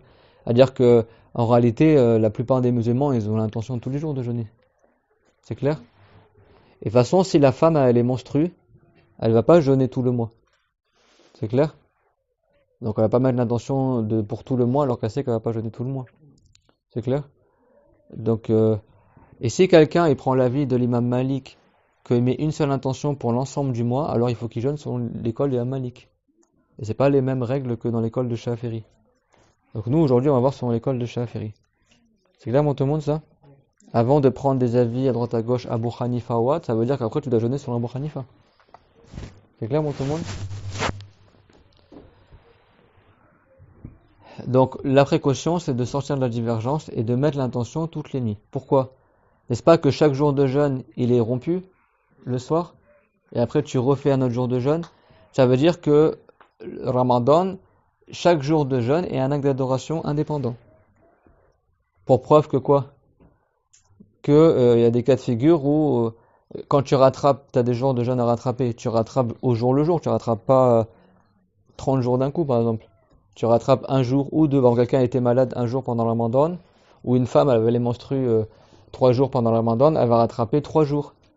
Elle va pas rattraper 30 jours pour les 3 jours qu'elle a manqué. Ça prouve bien que le Ramadan, en fait, chaque jour est une adoration à part entière qui est séparée de l'autre par la rupture du jeûne. C'est clair? Comme les 5 prières que tu fais dans la journée. C'est une seule prière ou 5 prières? C'est un seul acte d'adoration ou 5? C'est 5. Chaque prière, elle est terminée par le salam. Après, tu fais une autre prière, après une autre prière. C'est clair? Et ben, le jeûne de Ramadan, c'est pareil. Tu fais un premier jour, après tu romps le jeûne, après tu fais un deuxième jour, après tu romps le jeûne, après un troisième jour. Donc, tu dois refaire l'intention tous les jours. Toutes les nuits, quoi. C'est pour ça que Chaferi, il a dit que c'est pas valable de faire une seule intention pour l'ensemble du mois. Parce que Ramadan, c'est pas juste un seul acte d'adoration qui dure 30 jours. C'est chaque jour de jeûne est un acte d'adoration. Pour preuve, quand tu rattrapes le jeûne, tu rattrapes chaque jour au jour le jour. Tu rattrapes pas 30 jours de... Vous avez compris ou pas? C'est pas un bloc comme ça de 30 jours qui est figé. Et quand tu vas rattraper un jour, tu es obligé de rattraper tout le bloc en entier de 30 jours. C'est clair? Mais après, d'autres savants, comme Malik, il a dit que les 30 jours en entier, ça compte comme un seul acte d'adoration. Donc tu peux mettre l'intention au début du mois, donc avant que le Ramadan commence, la nuit, la veille au soir, tu mets l'intention de jeûner tout le mois. Pour celui qui sait qu'il va jeûner tout le mois. Mais si quelqu'un, après, il a manqué des jours de Ramadan, elle a eu ses menstrues, et après ses menstrues se sont arrêtées, ben là, après, il faudra qu'elle remette l'intention toutes les nuits, même si elle est selon Malik. Parce qu'elle n'a pas jeûné tout le mois en entier. C'est clair, tout le monde, ça? Donc la personne, plutôt qu'elle rentre dans ça, c'est pas quelque chose qui est difficile. Il faut pas que la personne ait du was-was. Il y en a qui dit, bah, précaution, tu mets les deux intentions, tu mets au début pour tout le mois, et aussi toutes les nuits. Mais la personne, elle est inconsciente durant le Ramadan, elle ne sait pas qu'elle va jeûner demain. La plupart des gens, ils ont l'intention. Pourquoi tu te lèves le matin, tu te lèves avant le matin, à la fin de la nuit pour manger si tu n'as pas l'intention de jeûner? Le simple fait de faire le suhour, c'est déjà une intention en soi de jeûner. Parce que si tu jeûnais pas, tu ne serais pas réveillé à 2h du matin pour aller boire un verre d'eau ou manger, en général l'année. Donc si tu l'as fait, c'est bien parce que tu sais que tu vas devoir jeûner, donc ça veut dire que tu as l'intention de jeûner. C'est ça l'intention. L'intention, c'est qu'est-ce que tu vises de faire. Par contre, un conseil, lillahi ta'ala, c'est n'oubliez pas de préciser que tu jeûnes pour l'agrément de Allah, pour avoir des récompenses. Parce que si toi, tu as juste pris dans ton cœur que demain tu vas jeûner, ok, c'est bien, ton jeûne il est valable, ouais, mais si tu n'as pas mis l'intention d'avoir des récompenses, tu n'auras pas de récompense. Si tu n'as pas mis l'intention de le faire pour l'agrément de Allah, tu n'auras pas de récompense. Ton jeûne il est valable, mais tu n'as pas de récompense. Comme dans la prière, quand tu dis Allahu Akbar, si la seule chose que dans ton cœur c'est je prie le rasseur, bah ton rasseur est valable, mais tu n'as pas de récompense. Parce que dans l'intention, tu n'as pas précisé que tu le faisais pour l'agrément de Allah ou pour les récompenses, ou etc. C'est clair, tout le monde? Et si tu as manqué l'intention des récompenses durant l'intention, tu peux pas te rattraper. C'est pas en milieu de la journée, tu dis ah j'ai oublié de préciser que je jeûnais pour l'agrément de Allah et du coup durant que tu jeûnes, tu dis ah bah je le fais pour l'Illah. C'est trop tard, l'intention c'était durant la nuit, c'était pas la journée. C'est compris? Ça prend, il faut y penser. D'accord? Si quelqu'un dit bah c'est bon, j'ai fait le sahoul, ça veut dire que j'ai mis l'intention de jeûner. Ouais, mais toi t'as mis l'intention de jeûner pour avoir la récompense. Vous avez compris ou pas? Donc ça, oubliez pas. Donc ça c'est le premier pilier du jeûne, c'est l'intention. Donc l'intention elle a lieu quand? La nuit qui précède le jour. La nuit qui précède la journée que tu veux jeûner. Pour le jeûne obligatoire, c'est comme ça. C'est bon? Et après, le deuxième pilier du jeûne, c'est, outre le fait de savoir que le mois de Ramadan a commencé, certains ont dit que c'était un pilier du jeûne aussi, ça, c'est le fait d'éviter ce qui annule le jeûne. Le jeûne en arabe, on l'appelle comment? Siyam ou as-sawm. D'accord? As-siyam ou as-sawm, en arabe, ça veut dire l'abstinence, le fait d'arrêter de faire quelque chose. Maryam, Dieu a dit dans le Coran que s'il y a des gens qui viennent la questionner concernant Isa alayhi salam, eh ben, son bébé, elle répond Inni nadartu lir-rahmani sawma. Certes, j'ai fait le vœu pour Dieu de jeûne, de m'abstenir. À leur époque, dans les communautés antérieures, ils avaient ce qu'on appelait le jeûne de la parole. C'est-à-dire que parmi les actes d'adoration qui étaient dans leur loi, c'est qu'ils jeûnaient de la parole. Ils parlaient pas pendant toute la journée. Nous, on n'a pas ça dans notre loi, nous. Il n'y a pas ça, le jeûne de la parole. À l'époque de Banu Israël, ils avaient le jeûne de la parole. Il y avait le jeûne comme nous, de ne pas manger, de ne pas de boire, mais il y avait aussi le jeûne qui était l'abstinence de parler.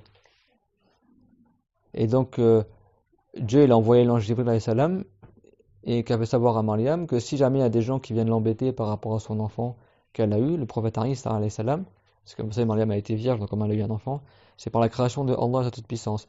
Et pour pas que les gens ils l'embêtent, eh ben, elle dit aux gens, moi j'ai fait le vœu de ne pas parler. Inni nadartu lirrahmani sawma. Certes, j'ai fait le vœu pour Ar-Rahman, pour Dieu, de ne pas parler. À leur époque, il y avait le jeûne de la parole. Tu parles pas, quoi. Nous, ça n'existe pas, hein, notre communauté à nous. Ça, c'est parmi les lois qui ont changé par rapport au prophète Isa et par rapport au prophète Zakaria et le prophète Mohammed. Ça, c'est dans la loi du prophète Zakaria, alayhi salam.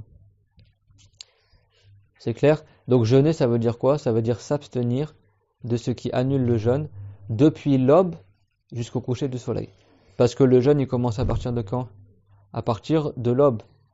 C'est-à-dire à partir de l'apparition de cette lueur blanche horizontale à l'horizon est qui précède le lever du soleil. C'est pas comme certains ignorants, ils pensent que la journée de jeûne, elle commence quand le soleil il se lève. Non, là, c'est trop tard déjà.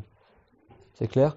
Et aussi un conseil, lillahi ta'ala, c'est que on ne se base pas sur des simples calculs pour les horaires des prières. Malheureusement, on arrive à une époque où même pour les temps des prières, les gens, ils observent plus et ils font des calculs. Et pendant Ramadan, surtout quand c'est l'été, eh ben, beaucoup, ils changent les horaires des prières, des associations musulmanes ou autres, pour pas que les gens ils soient fatigués à prier le Risha très très tard et le Soubor très très tôt. Ils changent des calculs, le degré du soleil, tout ça, pour que ça fasse une horaire plus confortable pour les gens. Et du coup, il y a des gens, eh ben, ils vont, qu'est-ce qu'ils vont faire? Ils vont manger jusqu'à la dernière minute qui est indiquée sur le calendrier. Mais il s'est déjà arrivé certaines années qu'il y a des calendriers, il y avait 1 heure de décalage. Ça veut dire que le Soubor était déjà rentré depuis 1 heure, et sur le calendrier, ils ont marqué que c'est pas encore rentré. Donc ceux qui attendent les dernières 5 minutes pour manger, pour boire son verre d'eau, faire le suhour, eh ben en fait, le jeûne a déjà commencé et lui, il le sait pas. Et il y en a, pendant des années, ils font comme ça, ils croient qu'ils jeûnent, en fait, ils n'ont jamais jeûné. Parce qu'à chaque fois, ils mangeaient alors que le Soubor était déjà rentré. Ce qui est rapporté dans le hadith du prophète, alayhi salam, qu'ils mangeaient le suhour. Le suhour, c'est le fait de manger avant l'aube, et le sahour, c'est la nourriture que tu manges. Donc ils mangeaient le sahour juste avant que l'aube y commence. Mais eux, ils habitaient à Médine, à la Mecque. Il n'y avait pas de bâtiment, d'électricité. Et c'était la nuit noire. Donc dès que l'aube est rentrée, ils pouvaient le voir. Donc le prophète, alayhi salam, il a dit, comme c'est rapporté dans les hadiths sahih, Inna bilalan yu'adhinu bil-layl. Fakulu washrabu hatta yu'adhina ibnu Ummi Maktoum. Ça veut dire, certes, Bilal, il va faire l'appel à la prière durant la nuit. Dans les pays musulmans, je ne sais pas si vous avez déjà entendu, pour la prière du Soubor, ils font 2 adhan. Ça, c'est une exception. Normalement, je ne fais pas l'appel à la prière avant l'entrée du temps. Mais pour le Soubor, dans certains pays musulmans, ils font l'appel à la prière 1 demi-heure avant l'entrée du Soubor. Et après, ils refont l'appel à la prière quand le Soubor rentre. Donc pendant Ramadan, le premier appel à la prière durant la nuit, les gens ils se réveillent pour faire le sahour. Jusqu'à qu'ils entendent le deuxième appel à la prière, là ils savent que le Soubor il est rentré. Bon, tu vas pas attendre qu'ils font le deuxième appel à la prière pour arrêter de manger. Et à l'époque du prophète, alayhi salam, il y avait 2 mu'adhin. Parmi d'autres, un qui s'appelait Bilal al-Habashi, que vous connaissez, qui était un Éthiopien, et un autre qui s'appelait Rabdullah, fils de Ummi Maktoum. C'était un compagnon qui était aveugle, mais qui faisait l'appel à la prière.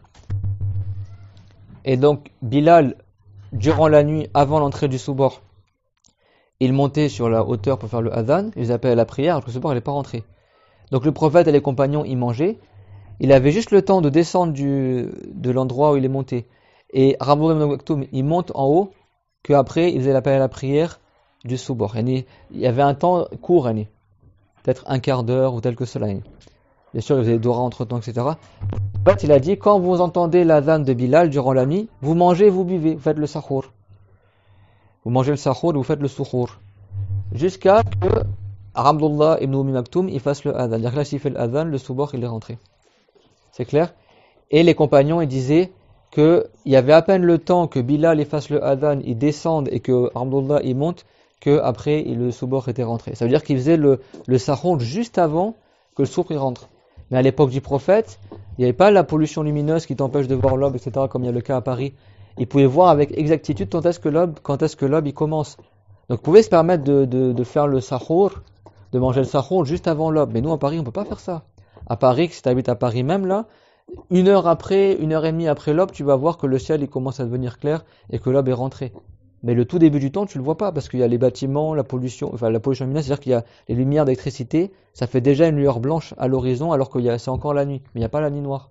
À cause des villes, la lumière des villes, ça t'empêche de voir les étoiles, ça t'empêche de voir le vrai aube. Donc dans toute la région parisienne, tu peux pas voir l'aube véritable dès le début. Tu le vois environ 20 minutes après parce que il faut qu'elle dépasse la lueur des villes pour qu'on voit qu'il y a l'aube. Tout le monde a compris ce que je parle ou pas?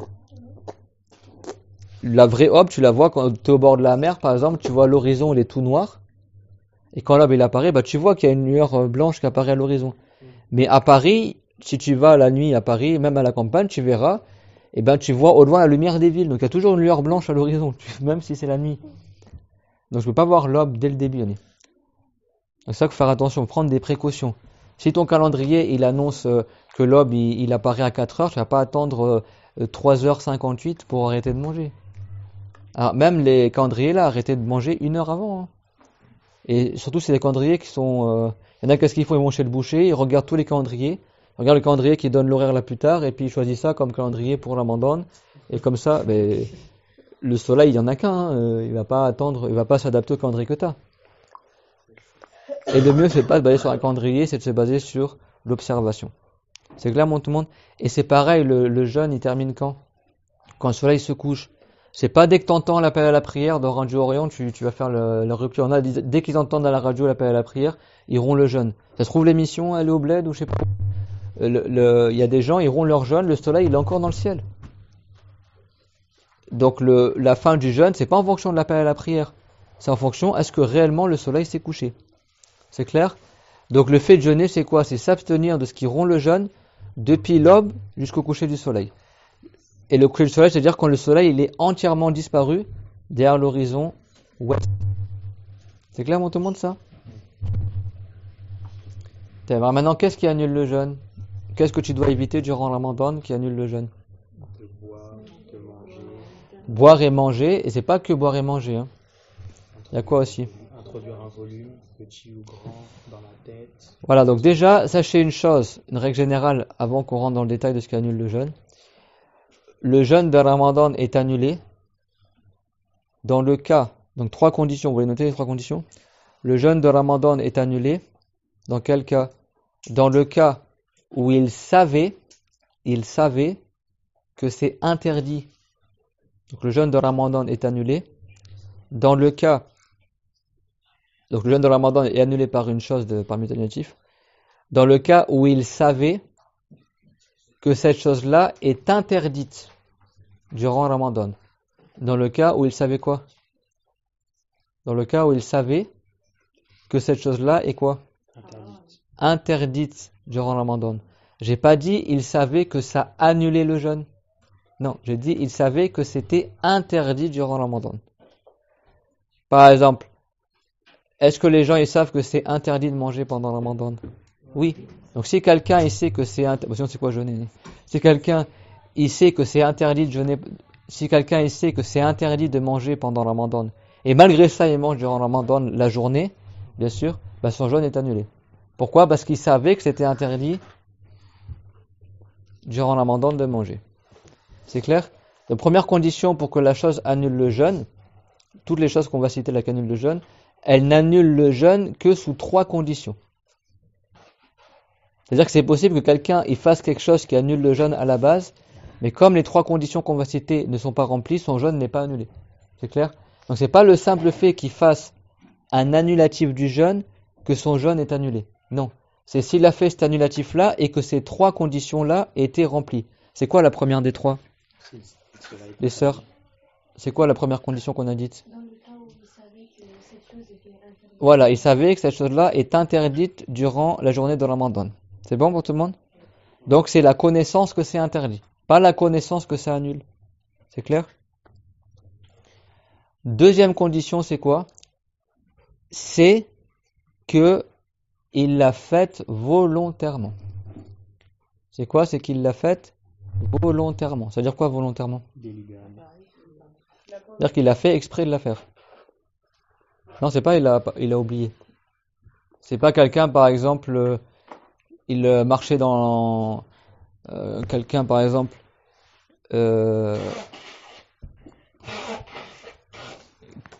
quelqu'un il a vomi par exemple et sans faire exprès il a avalé du vomi sans le faire exprès. Son jeûne n'est pas annulé. C'est clair, tout le monde? Ça veut dire ça volontairement. C'est clair, mon tout le monde? C'est-à-dire qu'il a fait exprès de le faire. Ah, j'ai eu peur, je crois que tu partais. Aujourd'hui, il y a un repas, hein, si ça vous a donné faim, le cours sur le jeûne. Après, il y a un repas après le cours pour vous soulager. Taïb. La première condition, c'est quoi, les enfants ou les sœurs? Interdite, voilà. Et deuxième chose, volontairement. Troisième chose, c'est quoi, Zainab? C'est qu'il se rappelle qu'il est en train de jeûner. Il y a des gens, des fois, ça peut arriver à n'importe qui parmi nous. On va retomber dans les clichés. La femme à la maison, elle prépare les gâteaux à manger pour la rupture du jeûne. Elle est à fond dans sa cuisine, elle fait les samoussas ou les briques ou tout comme ça. Et des fois, tu veux goûter, est-ce que c'est bien cuit ou tout comme ça. C'est possible que la maman, sur le moment, elle oublie qu'elle est en train de jeûner. Et du coup, comme elle a l'habitude de grignoter pendant qu'elle fait à manger, paf, elle commence à manger une brique. Mais elle a totalement oublié qu'elle était en train de jeûner. Ben, son jeûne, il n'est pas annulé. Même si tu as mangé un chameau en entier. Et si c'est pas restreint, le chameau, c'est très très bon à manger. Donc si une femme, elle veut cuisiner un chameau pour son mari pendant le ramadan, bah bon courage. Mais même si elle mange tout le chameau en entier en oubliant que c'était ramadan, son jeûne n'est pas annulé. Contrairement à quel acte d'adoration? La prière. La prière, si tu manges un chameau durant la prière, ta prière est annulée ou pas? Même si tu as oublié que tu pries? Même si tu as oublié que tu pries? Oui? Hein? Oh, il y a ça aussi. Oh, mais c'est pas le sujet. On reste sur le jeûne. On a des savantes aujourd'hui, machallah. C'est rapporté dans le hadith que le prophète, il a dit de faire les ablutions si tu as mangé de la viande de chameau. Avec l'île Jazour. Après, ils ont demandé pour le mouton, et il a dit non, pour le mouton, tu ne fais pas des ablutions. Si quelqu'un il mange du chameau, son wudu, il est annulé. Même s'il n'a pas eu de gaz qu'il a su, ou c'est comme ça. C'est une très belle intervention, moi ça m'a traversé l'esprit. Bon, des fois, je cherche des exemples extrapolés, tirés par les cheveux, capillotractés, mais c'est juste pour que ça soit plus clair pour nous, d'accord? Mais quelqu'un, il mange un grec durant sa prière. Sa prière, elle est annulée ou pas? Pas un grec au chameau, un grec au mouton et halal. Oui, pourquoi? Parce que dans la prière, c'est que le fait de manger peu par oubli qui annule. S'il mange beaucoup par oubli, sa prière est annulée. Pourquoi elle a annulé sa prière? Parce que quand tu pries, tu as des actes qui te rappellent que tu es en train de faire la prière. Quelqu'un, c'est possible qu'il oublie qu'il fasse la prière, mais il va pas oublier pendant 1 heure. Tu sais, des fois, il y a du bruit, les enfants, ils font du bruit, etc. Hein, ils font du bruit. Et toi, des fois, t'arrives plus à te concentrer, tu dis, mais arrêtez de parler. Et en fait, sur le moment, tu oublies que tu es en train de faire la prière. Ta prière, elle n'est pas annulée. Parce que c'était peu de paroles, et donc ta prière n'est pas annulée. Ou des fois, tu es en train de prier, quelqu'un il pense à quelque chose d'autre, et il avait un morceau de viande coincé dans la dent, par exemple, et il a avalé durant sa prière en oubliant qu'il est en train de prier. Sa prière n'est pas annulée. Pourquoi? Parce que c'est peu de choses. C'est clair? Mais si c'est beaucoup de paroles, ou beaucoup de nourriture ou de boisson qu'il a fait durant la prière, sa prière elle est quand même annulée, même s'il l'a fait par oubli. Pourquoi? Parce que quand tu pries, même si tu oublies que tu fais la prière, en fait le fait que tu fais les actes de la prière, ça te rappelle que tu es en train de prier. Donc tu vas pas oublier longtemps que tu pries. Une femme, elle est en robe de prière, sur son tapis de prière, devant la qibla, debout. C'est possible qu'un instant, elle oublie qu'elle fait la prière parce qu'il y a du bruit, mais après quand elle va voir son tapis de prière, elle sait qu'elle est en train de faire la prière, donc elle va s'en rappeler. Mais quand tu jeûnes, est-ce qu'il y a une attitude dans le jeûne qui te rappelle que tu es en train de jeûner? Non. Bah non. Quand tu jeûnes, d'ailleurs, même les non-musulmans en France, quand tu jeûnes, ça ne se voit pas que tu es en train de jeûner. En général. À part à l'heure du repas, mais sinon, il n'y a rien qui te montre que tu es en train de jeûner. C'est clair, mon tout le monde? Donc c'est pour ça que pour le jeûne en particulier, si quelqu'un il a oublié qu'il a jeûné, même s'il a mangé beaucoup, son jeûne n'est pas annulé. C'est clair? Son jeûne il n'est pas annulé. Et des fois ça arrive, des fois tu es extrêmement fatigué, t'en peux plus, t'as plus d'énergie, tout ça, tu vois, je peux plus tout, je vais boire un verre d'eau. En fait, tu oublies sur le moment que tu jeûnes, tu manges bien, etc. Et après, au bout d'1 heure, j'ai dit, attends, mais c'est le Ramadan, j'ai oublié. Et en fait, subhanallah, Dieu il t'a donné la force, t'as mangé, t'as bu, donc t'as repris des forces, et ton jeûne il est même pas annulé. C'est pour ça que le prophète, alayhi salam, il a dit, man nasiya Fa'akala ou shariba, celui qui a mangé et qui a bu mais il a oublié qu'il est en train de jeûner, il a dit que son jeûne il n'est pas annulé. D'accord? Falyutimma sawmahu, alors qu'il complète son jeûne.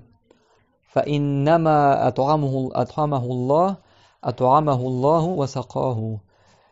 Man nasiya fa'akala ou shariba falyutimma sawma. C'est-à-dire si quelqu'un il a oublié qu'il jeûnait et il a mangé et il a bu, alors qu'il complète son jeûne, qu'il continue son jeûne, فإنما أطعمه الله wa saqahu.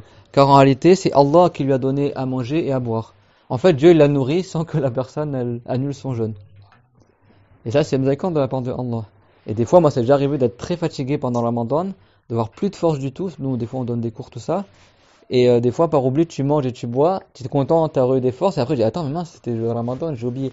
Bien sûr, quand quelqu'un il se rappelle qu'il est en train de jeûner, il termine pas son sandwich. C'est bon. Si quelqu'un il a commencé à manger le chameau, il s'arrête. D'accord? C'est pas dire, bah maintenant je commence. Parce qu'après, là, une fois qu'il s'est rappelé qu'il est en train de jeûner, si après il continue à manger, là, son jeûne est annulé parce que là, maintenant, il a mangé en se rappelant qu'il jeûne. C'est clair, mon tout le monde? Donc pour le jeûne, même s'il a beaucoup mangé, son jeûne, il n'est pas annulé. Tant qu'il a mangé ou bu par oubli. C'est bon? Par oubli. Sinon, son jeûne est annulé. C'est clair, mon tout le monde? Et annule le jeûne, pas uniquement la nourriture, mais également si quelqu'un, il introduit à l'intérieur de son corps, par une voie ouverte, par un orifice ouvert, un volume qui soit solide ou gazeux, enfin solide ou liquide. Si quelqu'un il fait rentrer à l'intérieur de son corps, par une ouverture de son corps, quelque chose qui arrive à un endroit creux de son corps, son jeûne est annulé. Donc c'est quoi les endroits creux du corps qu'on appelle jawf? Quand on dit jawf, ça veut pas dire la gorge. Jawf, ça veut dire la cavité creuse du corps. C'est quoi les cavités qui sont creuses dans ton corps? C'est quoi les endroits vides dans ton corps? La poitrine, par exemple. Vide entre guillemets, c'est-à-dire que ça veut dire que par exemple le bras ou la jambe, la cuisse, il n'y a pas des endroits vides, c'est rempli par le muscle. Mais le ventre par exemple, tu as des endroits qui sont vides. La tête, d'accord? La gorge, ça c'est ce qu'on appelle des jawf en arabe. Ça veut dire des cavités creuses. C'est clair, mon tout le monde? Tu vas aux toilettes? C'est clair, mon tout le monde, ça? Ouais. C'est ça qu'on appelle le jawf, c'est pas la gorge. Le jawf, c'est-à-dire les endroits qui sont creux. Donc, si quelqu'un il fait parvenir à sa gorge, ou à son ventre, ou dans sa tête, une substance qui a un volume, même si c'est un truc qui se mange pas, comme un caillou, un instrument, un liquide, tout ça, eh ben son jeûne est annulé. À quelles conditions il est annulé? S'il savait que c'était haram durant le Ramadan, il l'a fait volontairement et il se rappelle qu'il est en train de jeûner. Toutes les choses qui annulent le jeûne, c'est toujours selon ces trois conditions-là. C'est clair? Donc si quelqu'un est mangé et boit, n'est-ce pas qu'il a fait rentrer à l'intérieur de son corps, dans une cavité creuse de son corps, quelque chose qui a un volume? Oui. Mais à partir de quand elle commence la cavité creuse du corps quand tu manges? Si c'est uniquement dans la bouche, on ne considère pas que c'est rentré à l'intérieur du corps encore. C'est quand ça dépasse le milieu de la gorge, le point de sortie du ha. Vous vous rappelez, une fois on a fait un cours sur le point de sortie des lettres ici. Il y a 6 lettres dans la gorge, en haut tu as le kha et le rain, au milieu tu as le ha et le rain, et en bas tu as le ha et la hamza. Et ben, au milieu de la gorge là, ici là, au niveau de la glande thyroïdale, si ça dépasse ce point de sortie là, le milieu de la gorge, on considère que c'est rentré à l'intérieur de son corps. Mais si une femme elle fait la cuisine et juste elle met la sauce dans sa bouche pour goûter est-ce que ça allait ou pas, mais sans l'avaler, son jeûne il n'est pas annulé. Mais si elle l'avale volontairement en se rappelant qu'elle est en train de jeûner et en sachant que c'est haram, son jeûne est annulé si la sauce qu'elle a avalée, elle a dépassé le milieu de sa gorge et c'est rentré en dessous. C'est clair, on te montre ça? Mais si quelqu'un il avale un bout de gomme ou un stylo ou un papier, c'est pareil, c'est pas uniquement quelque chose qui se mange. C'est clair, tout le monde? Également, par exemple, quelqu'un, on lui a fait une opération dans la tête. Ils ont ouvert sa tête et ils ont fait rentrer comme ça un scalpel dans sa tête ou un truc, un instrument. Ben, du moment qu'ils ont ouvert sa tête, ça a fait une ouverture dans son corps et la tête s'est crue dedans. Donc si le médecin, le chirurgien, il fait rentrer un instrument dans la tête de la personne, avec l'autorisation de la personne qui est en train de jeûner, eh ben le jeûne de la personne est annulé. C'est clair? Donc, que l'ouverture, elle soit ouverte dans le corps de manière naturelle ou de manière qui n'est pas naturelle. Naturelle, c'est-à-dire qu'elle est déjà présente, cette ouverture-là, dans ton corps, ou alors qu'elle est artificielle, c'est on t'a ouvert cette ouverture-là où tu t'es ouvert. C'est quoi les ouvertures naturelles du corps? La bouche, le nez, les oreilles selon un avis. Certains ils ont dit que c'est-à-dire que si quelqu'un il fait rentrer son coton-tige, ça rentre dans sa tête, ça dépasse la partie apparente de l'oreille. Ou quand tu fais la douche, par exemple, pendant la Ramadan, tu as de l'eau qui rentre dans ton oreille, ça rentre dans ta tête. Selon certains savants, ça annule le jeûne. D'autres, ils ont dit, c'est pas compté comme un orifice ouvert. Mais le nez, quand est-ce que ça annule le jeûne? C'est quelque chose qui rentre dans ton nez. Si ça dépasse le haut du nez ici, la jonction du nez et de la tête, ce qu'on appelle khoychoum en arabe, si quelqu'un, comme ça, il fait le wudu et il met de l'eau dans son nez et il inspire l'eau et ça monte, ça dépasse le haut de son nez et ça rentre dans la tête, son jeûne est annulé. S'il l'a fait volontairement, en se rappelant que c'est Ramadan, et il savait que c'était haram. C'est pour ça que quand tu jeûnes, ce n'est pas recommandé d'exagérer dans le lavage du nez. Normalement, quand tu fais le wudu le matin, ou même les autres prières, c'est recommandé de faire monter l'eau jusqu'au khoychoum quand tu fais le wudu avant. Et après, tu recraches l'eau. Pendant le Ramadan, tu le fais pas. Tu veux juste un peu le bout du nez, mais pas tu fais monter jusqu'en haut parce que tu prends le risque que ça rentre dans ta tête. Et donc, dans ce cas-là, attention, écoutez bien. Tout le monde avec moi là? Si quelqu'un, il exagère dans le fait de laver son nez dans le wudu, c'est déconseillé à la base. Et c'est pas requis, c'est déconseillé durant le Ramadan, c'est bon? Durant le jeûne de Ramadan. En dehors de Ramadan, c'est recommandé. Mais dans le jeûne de Ramadan, c'est déconseillé, c'est bon? Et donc si l'eau, lui, il n'a pas fait exprès, et l'eau, elle est rentrée dans son nez, elle est rentrée dans sa tête après, ici, même s'il n'a pas fait exprès, son jeûne est annulé. Alors qu'à la base, on a dit qu'il faut qu'il le fasse exprès. Ben ici, même s'il l'a fait involontairement, son jeûne est quand même annulé. Pourquoi? Parce que c'est lui qui avait preuve de manquement. Parce que durant le jeûne, c'est déconseillé qu'il exagère dans le lavage du nez. Alors pourquoi il l'a fait? Ici, même s'il l'a involontairement, c'est-à-dire que lui, il a fait exprès de se laver le nez, mais il n'a pas voulu que l'eau, elle dépasse le khoychoum et qu'il rentre dans sa tête. Et malgré ça, l'eau, elle est rentrée dans sa tête, son jeûne est quand même annulé. Et pour la bouche aussi, c'est pareil aussi. Normalement, quand tu fais le wudu, c'est recommandé d'exagérer dans le lavage de la bouche, comme tu fais le gargarisme. C'est clair, tout le monde? Donc ça, tu fais pas pendant le Ramadan. Et si quelqu'un le fait pendant le Ramadan, la journée de Ramadan, c'est déconseillé. Et si par inadvertance l'eau elle rentre dans son corps, même s'il n'a pas fait exprès, il a quand même annulé son jeûne. Donc il y a des exceptions à la règle qu'on a citée. Donc il le fait pas ça. C'est clair, tout le monde? En revanche, si tu respires du parfum ou du bakhour, ou quelqu'un il fume à côté de toi et il y a de la fumée de la cigarette que tu respires, ça annule pas le jeûne. C'est pas considéré comme étant des particules ayant un volume que tu respires, que tu fais rentrer dans ton corps. C'est clair? Contrairement à la vapeur. D'accord? La vapeur, l'eau, quand elle s'évapore, ça fait des nuages comme ça, là. Ça, si tu fais exprès de te mettre au-dessus et tu le renifles, tu l'inhales, Yanni, ça annule le jeûne. Donc si la femme, par exemple, elle fait la cuisine, et elle fait la shourba, par exemple, elle fait cuire de sorte que ça fait beaucoup de vapeur. Je parle pas de l'odeur de la sauce. Je parle que vraiment, ça fait un nuage de vapeur qui sort de la casserole comme ça. Et elle, exprès, elle se met au-dessus de la casserole pour, comme ça, renifler le nuage de vapeur de la sauce, par exemple. Vous comprenez ce que je veux dire? Le nuage blanc, là, de vapeur, là, de l'eau. Et elle fait exprès de renifler ça, en sachant que c'est haram pendant la Ramadan, son jeûne est annulé. Pareil, si quelqu'un, il prend une douche très chaude, pendant le jeûne de Ramadan, quand tu mets l'eau très chaude dans la douche, si tu as une douche qui est un peu fermée, ça fait beaucoup de vapeur. Et lui, il fait exprès de se mettre la tête dans la vapeur et de renifler la vapeur comme ça. Et ben, son jeûne est annulé. C'est clair, tout le monde? Parce qu'il a fait rentrer de l'eau comme ça à l'intérieur de son corps. Contrairement à l'odeur du parfum, ou à la fumée de l'encens, du bakhour, ou alors à la fumée de la cigarette, si c'est pas lui qui fume, d'accord? Mais si la personne elle-même, elle fume, quand tu fumes, tu respires pas que la fumée. Tu inhales aussi des bouts de filtre ou de tabac qui se détachent de la cigarette. Donc c'est ça qui annule le jeûne. C'est pas la fumée de la cigarette, mais les particules qui se détachent de la cigarette quand tu fumes. Vous savez, dans le passé, il y avait les porte-cigarettes là, les petits comme ça en bout, en bois. Vous connaissez là, en bois. Tu mets la cigarette dedans. Avant, dans les années 30 et tout, ils utilisaient ça. Ça s'appelle porte-cigarette. C'est-à-dire qu'au lieu de mettre la cigarette directement dans ta bouche, tu mets un petit tube en bois et dans ce tube-là, il y a la cigarette.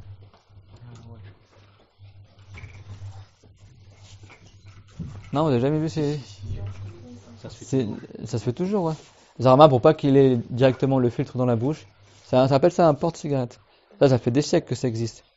Et dans le passé, il y avait un savant, il avait pensé que le fait de fumer, ça n'annulait pas le jeûne. Parce que lui, il pensait qu'il n'y avait que la fumée. Et un de ses élèves, il a récupéré un porte-cigarette. Et donc, quand tu fumes, ce que tu respires la cigarette, ce que tu inhales, ça passe par le porte-cigarette. Et il l'a cassé devant le savant et il l'a montré à l'intérieur. Et à l'intérieur, il y avait plein de petits bouts de tabac, etc.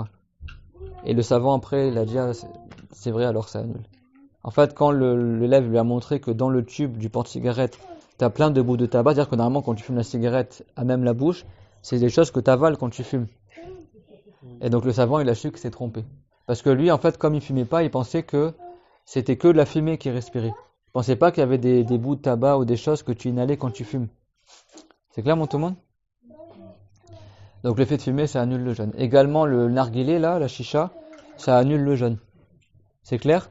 Mais ça annule le jeûne selon quelles conditions?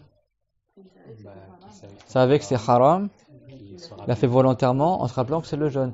Donc tous les jeunes qui fument la chicha, il y en a pour pas ressentir la faim et la soif. Je dis, bah, moi c'est simple, toute la journée je reste à la chicha, je fume et je ressens pas la faim ni la soif. Bah, c'est haram ça, dans tous les cas c'est haram hein, pendant la Ramadan, il est en train de jeûner. Mais s'il savait pas que ça annule, son jeûne n'est pas annulé. C'est clair mon tout le monde? C'est pas tu vas voir les jeunes qui fument pendant la Ramadan, oh, tous vos jeûnes sont pas valables parce que tu fumais. Ouais mais eux ils savaient pas que c'était haram. Il y a des gens ils pensent que c'est que le fait de manger et de boire qui annule le jeûne. C'est clair? Il y en a ils savent pas que le fait de fumer ça annule le jeûne. Ben si eux ils savaient pas que c'est haram, attention vos cahiers les enfants là. S'ils savaient pas que c'était haram, son jeûne n'est pas annulé, mais il tombe quand même dans le péché d'avoir fait quelque chose qui est haram pendant la Ramadan. C'est clair mon tout le monde ça?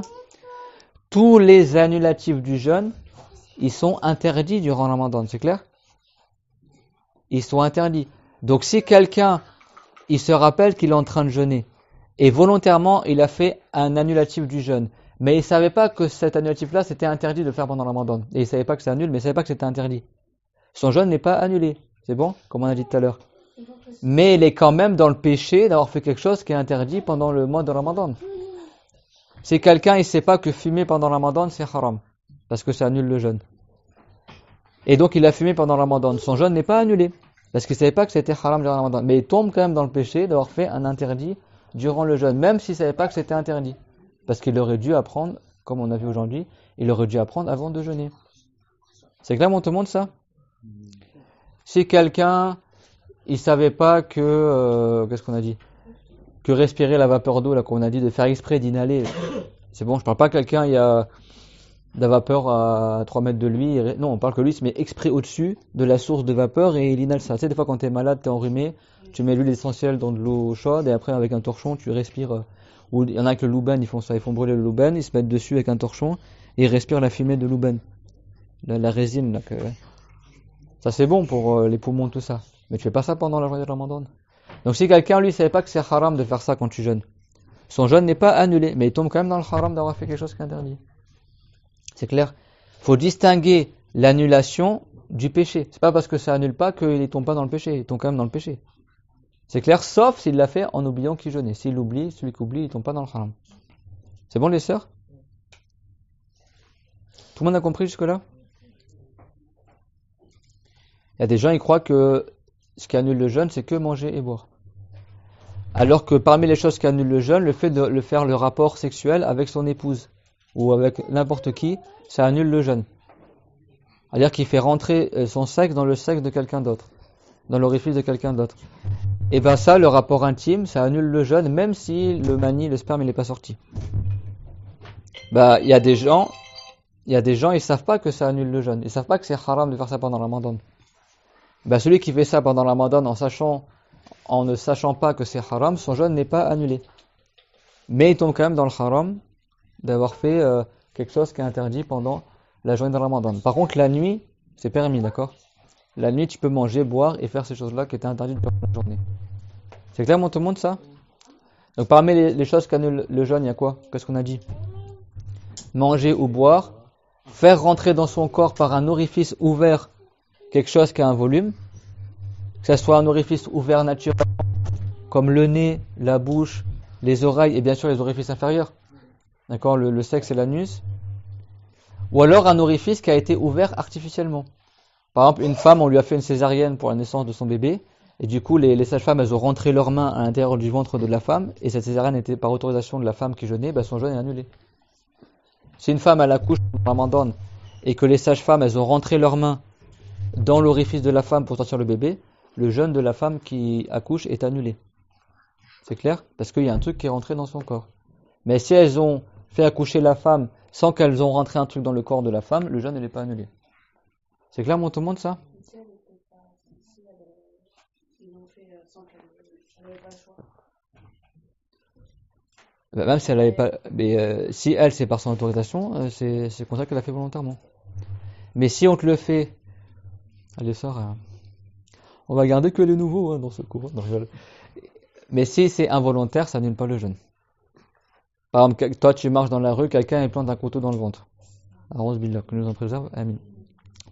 Comme il t'a planté un couteau dans le ventre, n'est-ce pas que ça a fait une ouverture dans ton corps? Et n'est-ce pas que le ventre c'est une cavité creuse? Donc selon la règle qu'on a apprise, si tu fais rentrer par une ouverture dans une cavité creuse quelque chose, ton jeûne est annulé. Donc si toi tu as demandé à la personne de te planter le couteau dans le ventre et qu'il l'a fait, ton jeûne est annulé. Parce que volontairement tu as fait rentrer quelque chose dans ton ventre par une ouverture ouverte. Même cette ouverture-là, elle a été faite par le biais du couteau. Mais si c'est involontaire, pour répondre à ta question, Zainab, quelqu'un il poignarde dans le ventre comme ça, même si le couteau est rentré dans ton ventre par une voie ouverte, ton jeûne n'est pas annulé parce que tu l'as pas fait volontairement. C'est bon? Quand on dit volontairement, dire même si tu autorises quelqu'un à le faire à ta place, Yannick. C'est bon? Quelqu'un il doit faire une opération dans sa tête, dans son ventre. S'il a autorisé les médecins à rentrer des instruments chirurgicaux dans son corps, durant la Ramadan, son jeûne est annulé. Mais bien sûr, si quelqu'un il est en état d'urgence, il a le droit d'annuler son jeûne pour ça, bien sûr. Mais là, on parle juste de s'annuler, donc pas dans le haram dans ce cas-là. C'est clair, tout le monde? Donc, il y a des cas de figure où la personne a le droit de ne pas jeûner.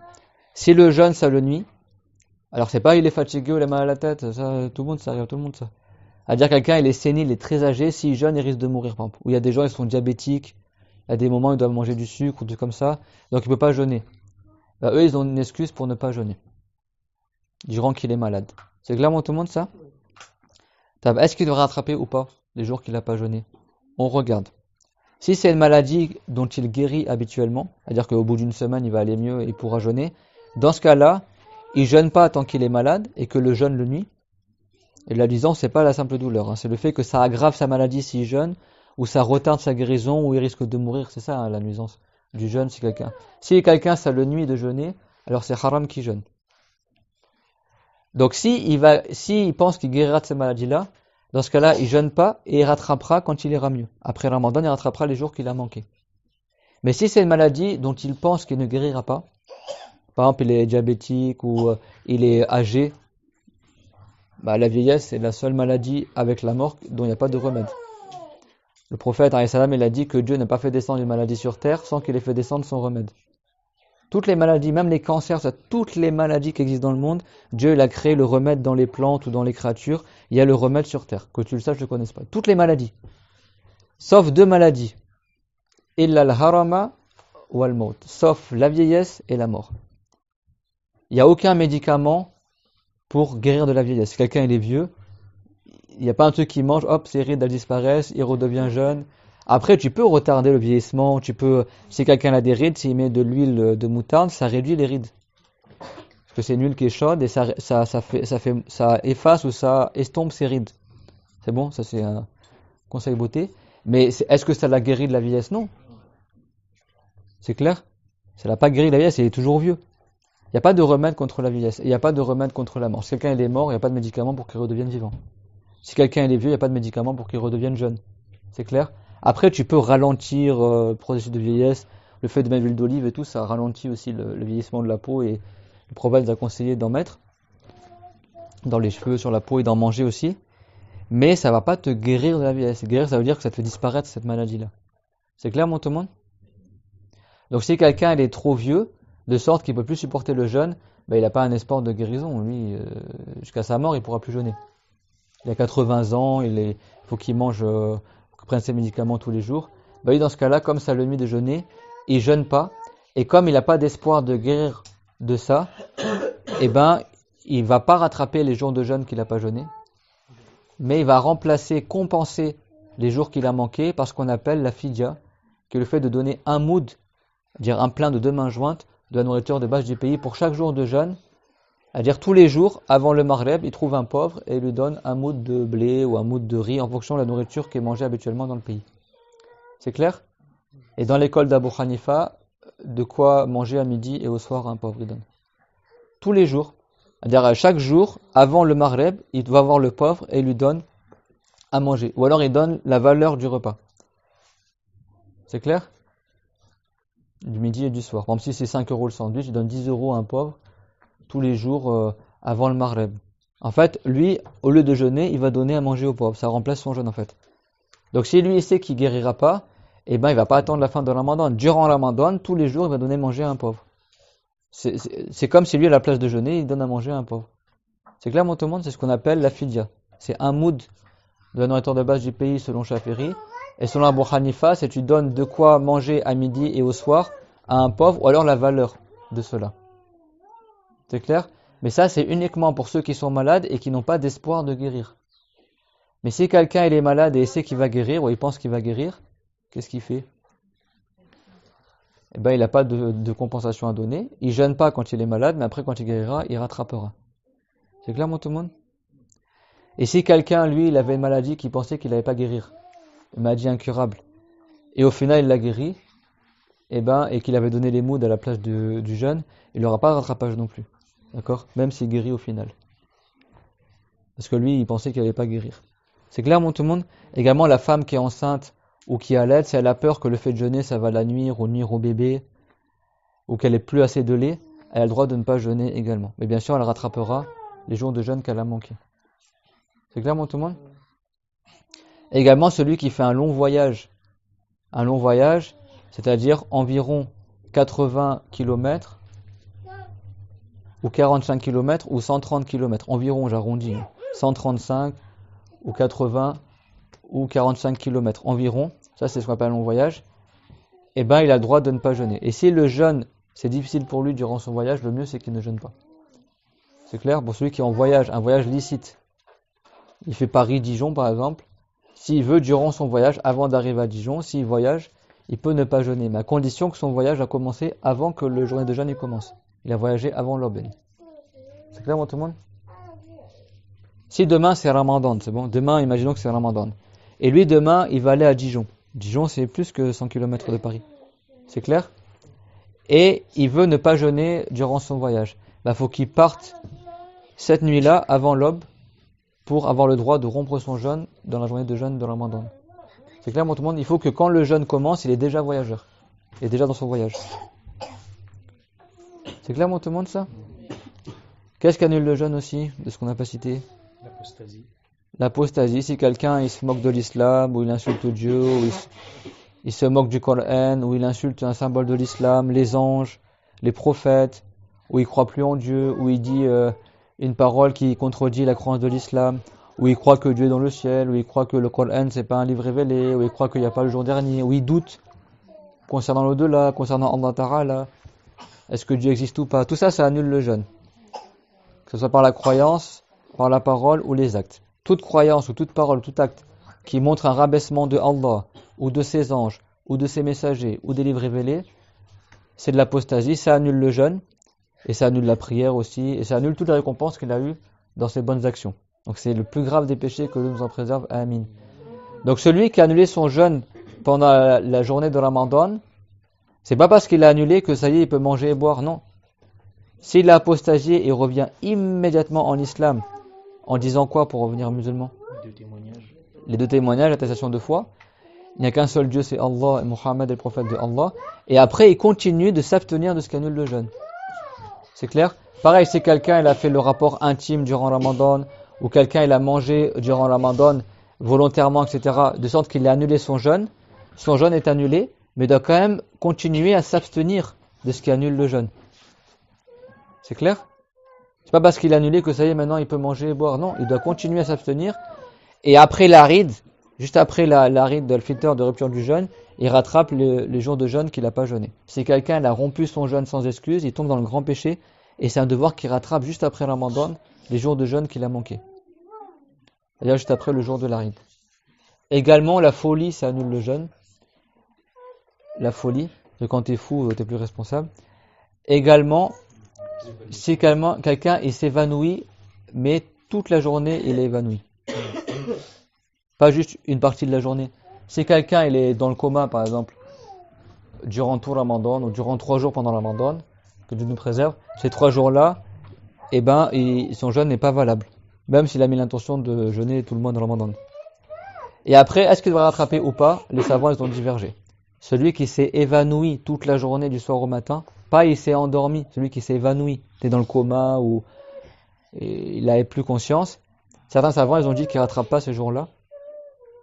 Et certains ils ont dit qu'il rattrape quand même. C'est bon? C'est celui qui a été évanoui toute la journée depuis l'aube jusqu'au maghreb. C'est clair? Évanoui, c'est pas il dort. Est-ce que le fait de dormir ça annule le jeûne?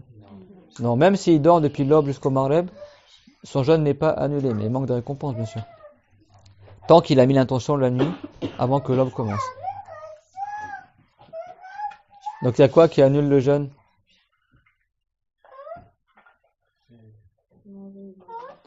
Donc manger et boire volontairement, faire entrer une substance dans son corps, la folie, l'évanouissement, ça dure toute la journée, l'apostasie, le rapport sexuel, et également si quelqu'un il fait un contact physique pour que son sperme y sorte, ce qu'on appelle le mani.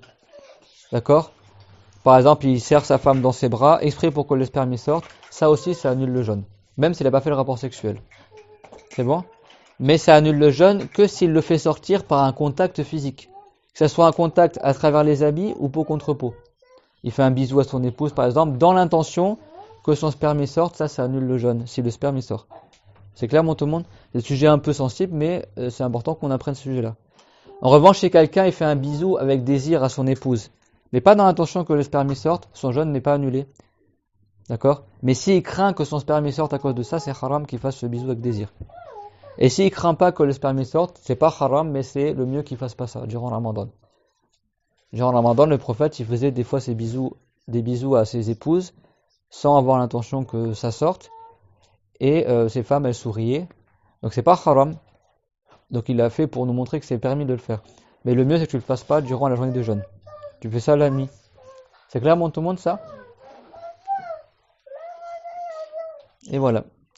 Et parmi les sunnas du jeûne, il y a le fait de se précipiter à rompre le jeûne. Quand tu es sûr que le maghreb est rentré, t'attends pas longtemps avant de rompre ton jeûne.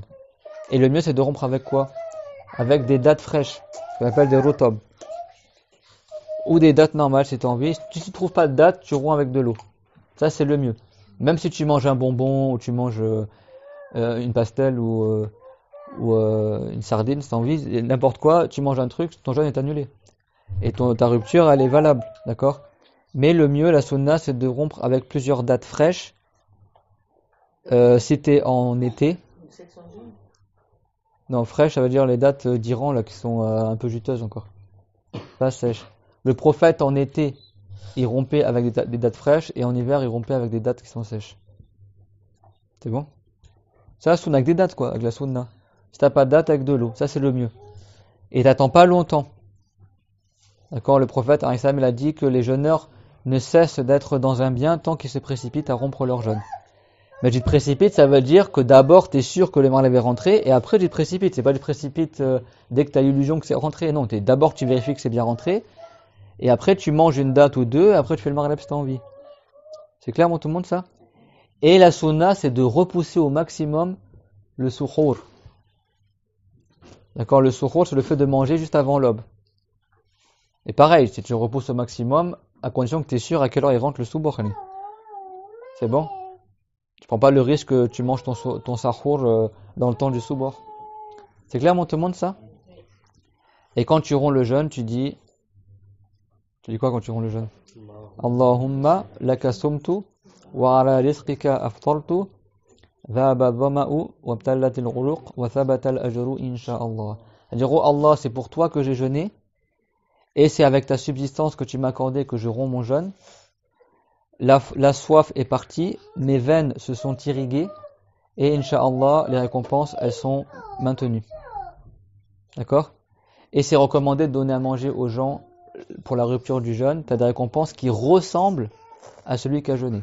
Si tu avais quelqu'un à manger, c'est pas pareil, hein, mais durant la nuit, quand la nuit elle tombe, si tu fais manger le jeûneur, tu as beaucoup de récompenses. Pas autant que son jeûne à lui, mais ça ressemble.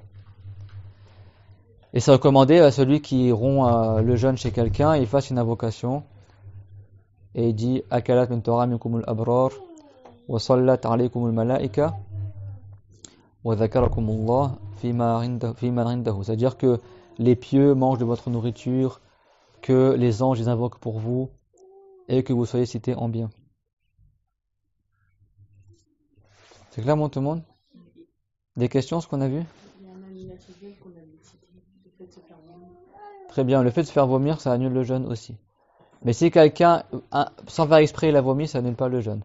Le prophète, alayhi salam, il a dit Man tayaqqa'a man ghalabahu al-qay'u fala qada alayhi wa man istaqa'a fa alayhi qada. Ça veut dire si quelqu'un il a été gagné par le vomissement, alors il n'aura pas rattrapé son jeûne. Si quelqu'un il a vomi pendant le Ramadan sans faire exprès, il n'aura pas de jeûne annulé. Il n'aura pas le rattraper. Mais si quelqu'un il a fait exprès de se faire vomir, alors il devra rattraper. Donc son jeûne il est annulé. Si il savait que c'est interdit pendant le Ramadan de se faire vomir, il se rappelait qu'il est en train de jeûner et il l'a fait volontairement. Toujours les mêmes conditions. C'est clair? Il y a d'autres questions? Quand le croissant lunaire est donné vers la gauche, c'est un type d'humain. Voilà.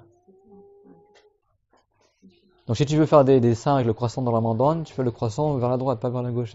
Vers la gauche, c'est la fin du mois. Ouais. C'est quoi la signification de Al-Qadr? Qadru? Alors Al-Qadru à la base ça veut dire le mérite.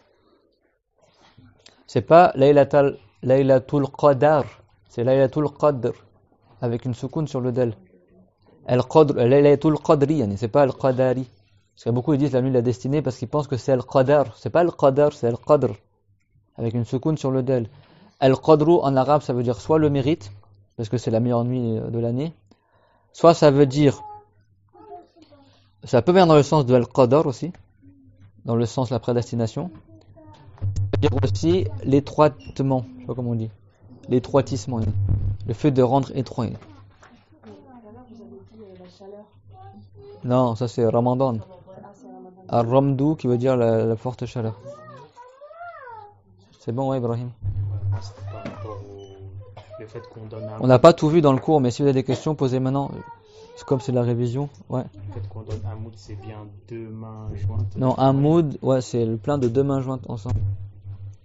Comme un bol environ de blé ou des graines, hein, pas des pâtes, hein. Des graines de base. Il y a d'autres questions, les sœurs, c'est bon pour vous? Moi j'aurais une question. Ouais, Par rapport au fait de se brosser les dents. ouais. Si on a l'odeur du dentifrice et j'avale ma salive. Ça c'est une bonne question. Il y a ce qu'on appelle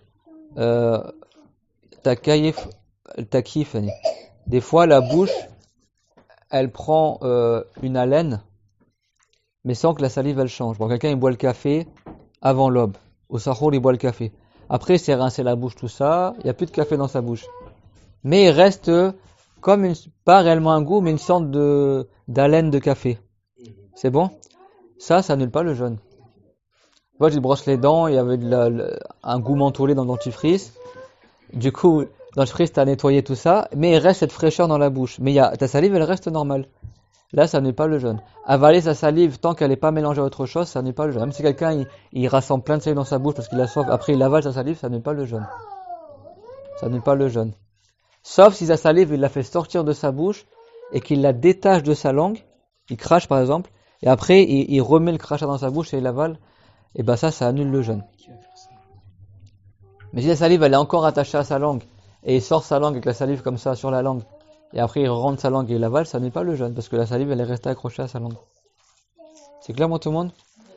Mais si la salive elle s'est mélangée avec des bonbons ou du sang, par exemple sa gencive elle a saigné par exemple, ou le matin quand il s'est réveillé il avait la salive qui a été changée à cause du sommeil, et il a avalé volontairement sa salive, son jeûne est annulé. même s'il ne savait pas que sa salive elle était changée. C'est clair? Même s'il ne savait pas que sa salive était changée. Quelqu'un, il avait du sang, il ne savait pas, il a avalé sa salive volontairement, en se rappelant qu'il jeûne, etc. Et après, il a senti le goût du sang. Et il a su qu'en fait, sa salive, il y avait du sang dedans. Son jeûne est annulé. Il tombe pas dans le haram parce qu'il ne savait pas qu'il y avait du sang, mais c'est quand même annulé parce qu'il a avalé volontairement. C'est clair pour tout le monde? Mais si c'est une simple haleine, ça annule pas le jeûne. Mais si quelqu'un, avant l'aube, il a mangé des bonbons, et il y a encore le goût des bonbons, le sucre des bonbons dans sa salive, et après le jeûne il commence, la journée, et lui il avale après sa salive qui est mélangée au sucre des bonbons, son jeûne est annulé.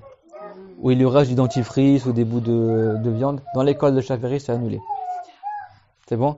Dans l'école d'Imam Malik et Abu Hanifa, c'est pas annulé. Il lui restait des tout petits bouts de nourriture ou du sucre ou du comme ça d'avant la journée de jeûne, et après il a commencé à jeûner et il a avalé sa salive qui était changée, mais c'était déjà dans sa bouche avant qu'il commence à jeûner. Si c'est peu, son jeûne n'est pas annulé. D'accord? Mais là, le mieux c'est de sortir de la divergence. Il y a d'autres questions sur le jeûne? C'est bon, tout le monde? Vous vous sentez prêt pour la semaine prochaine? Vous arrivez à dormir cette nuit, Inch'Allah? Juste la salive, j'ai pas bien compris.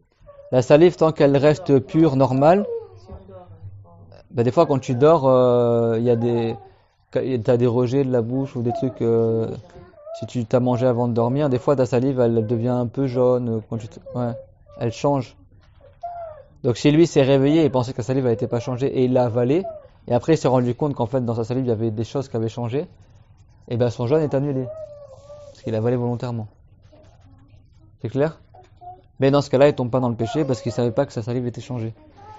C'est clair, tout le monde? Mais si la salive, elle est restée normale, inchangée, même s'il y a, comme il a dit, une haleine particulière, ça annule pas le jeûne. Parce que la laine, ça n'a pas changé sa salive. Ça reste toujours de la salive à l'état pur, quoi. C'est clair, tout le monde, ça?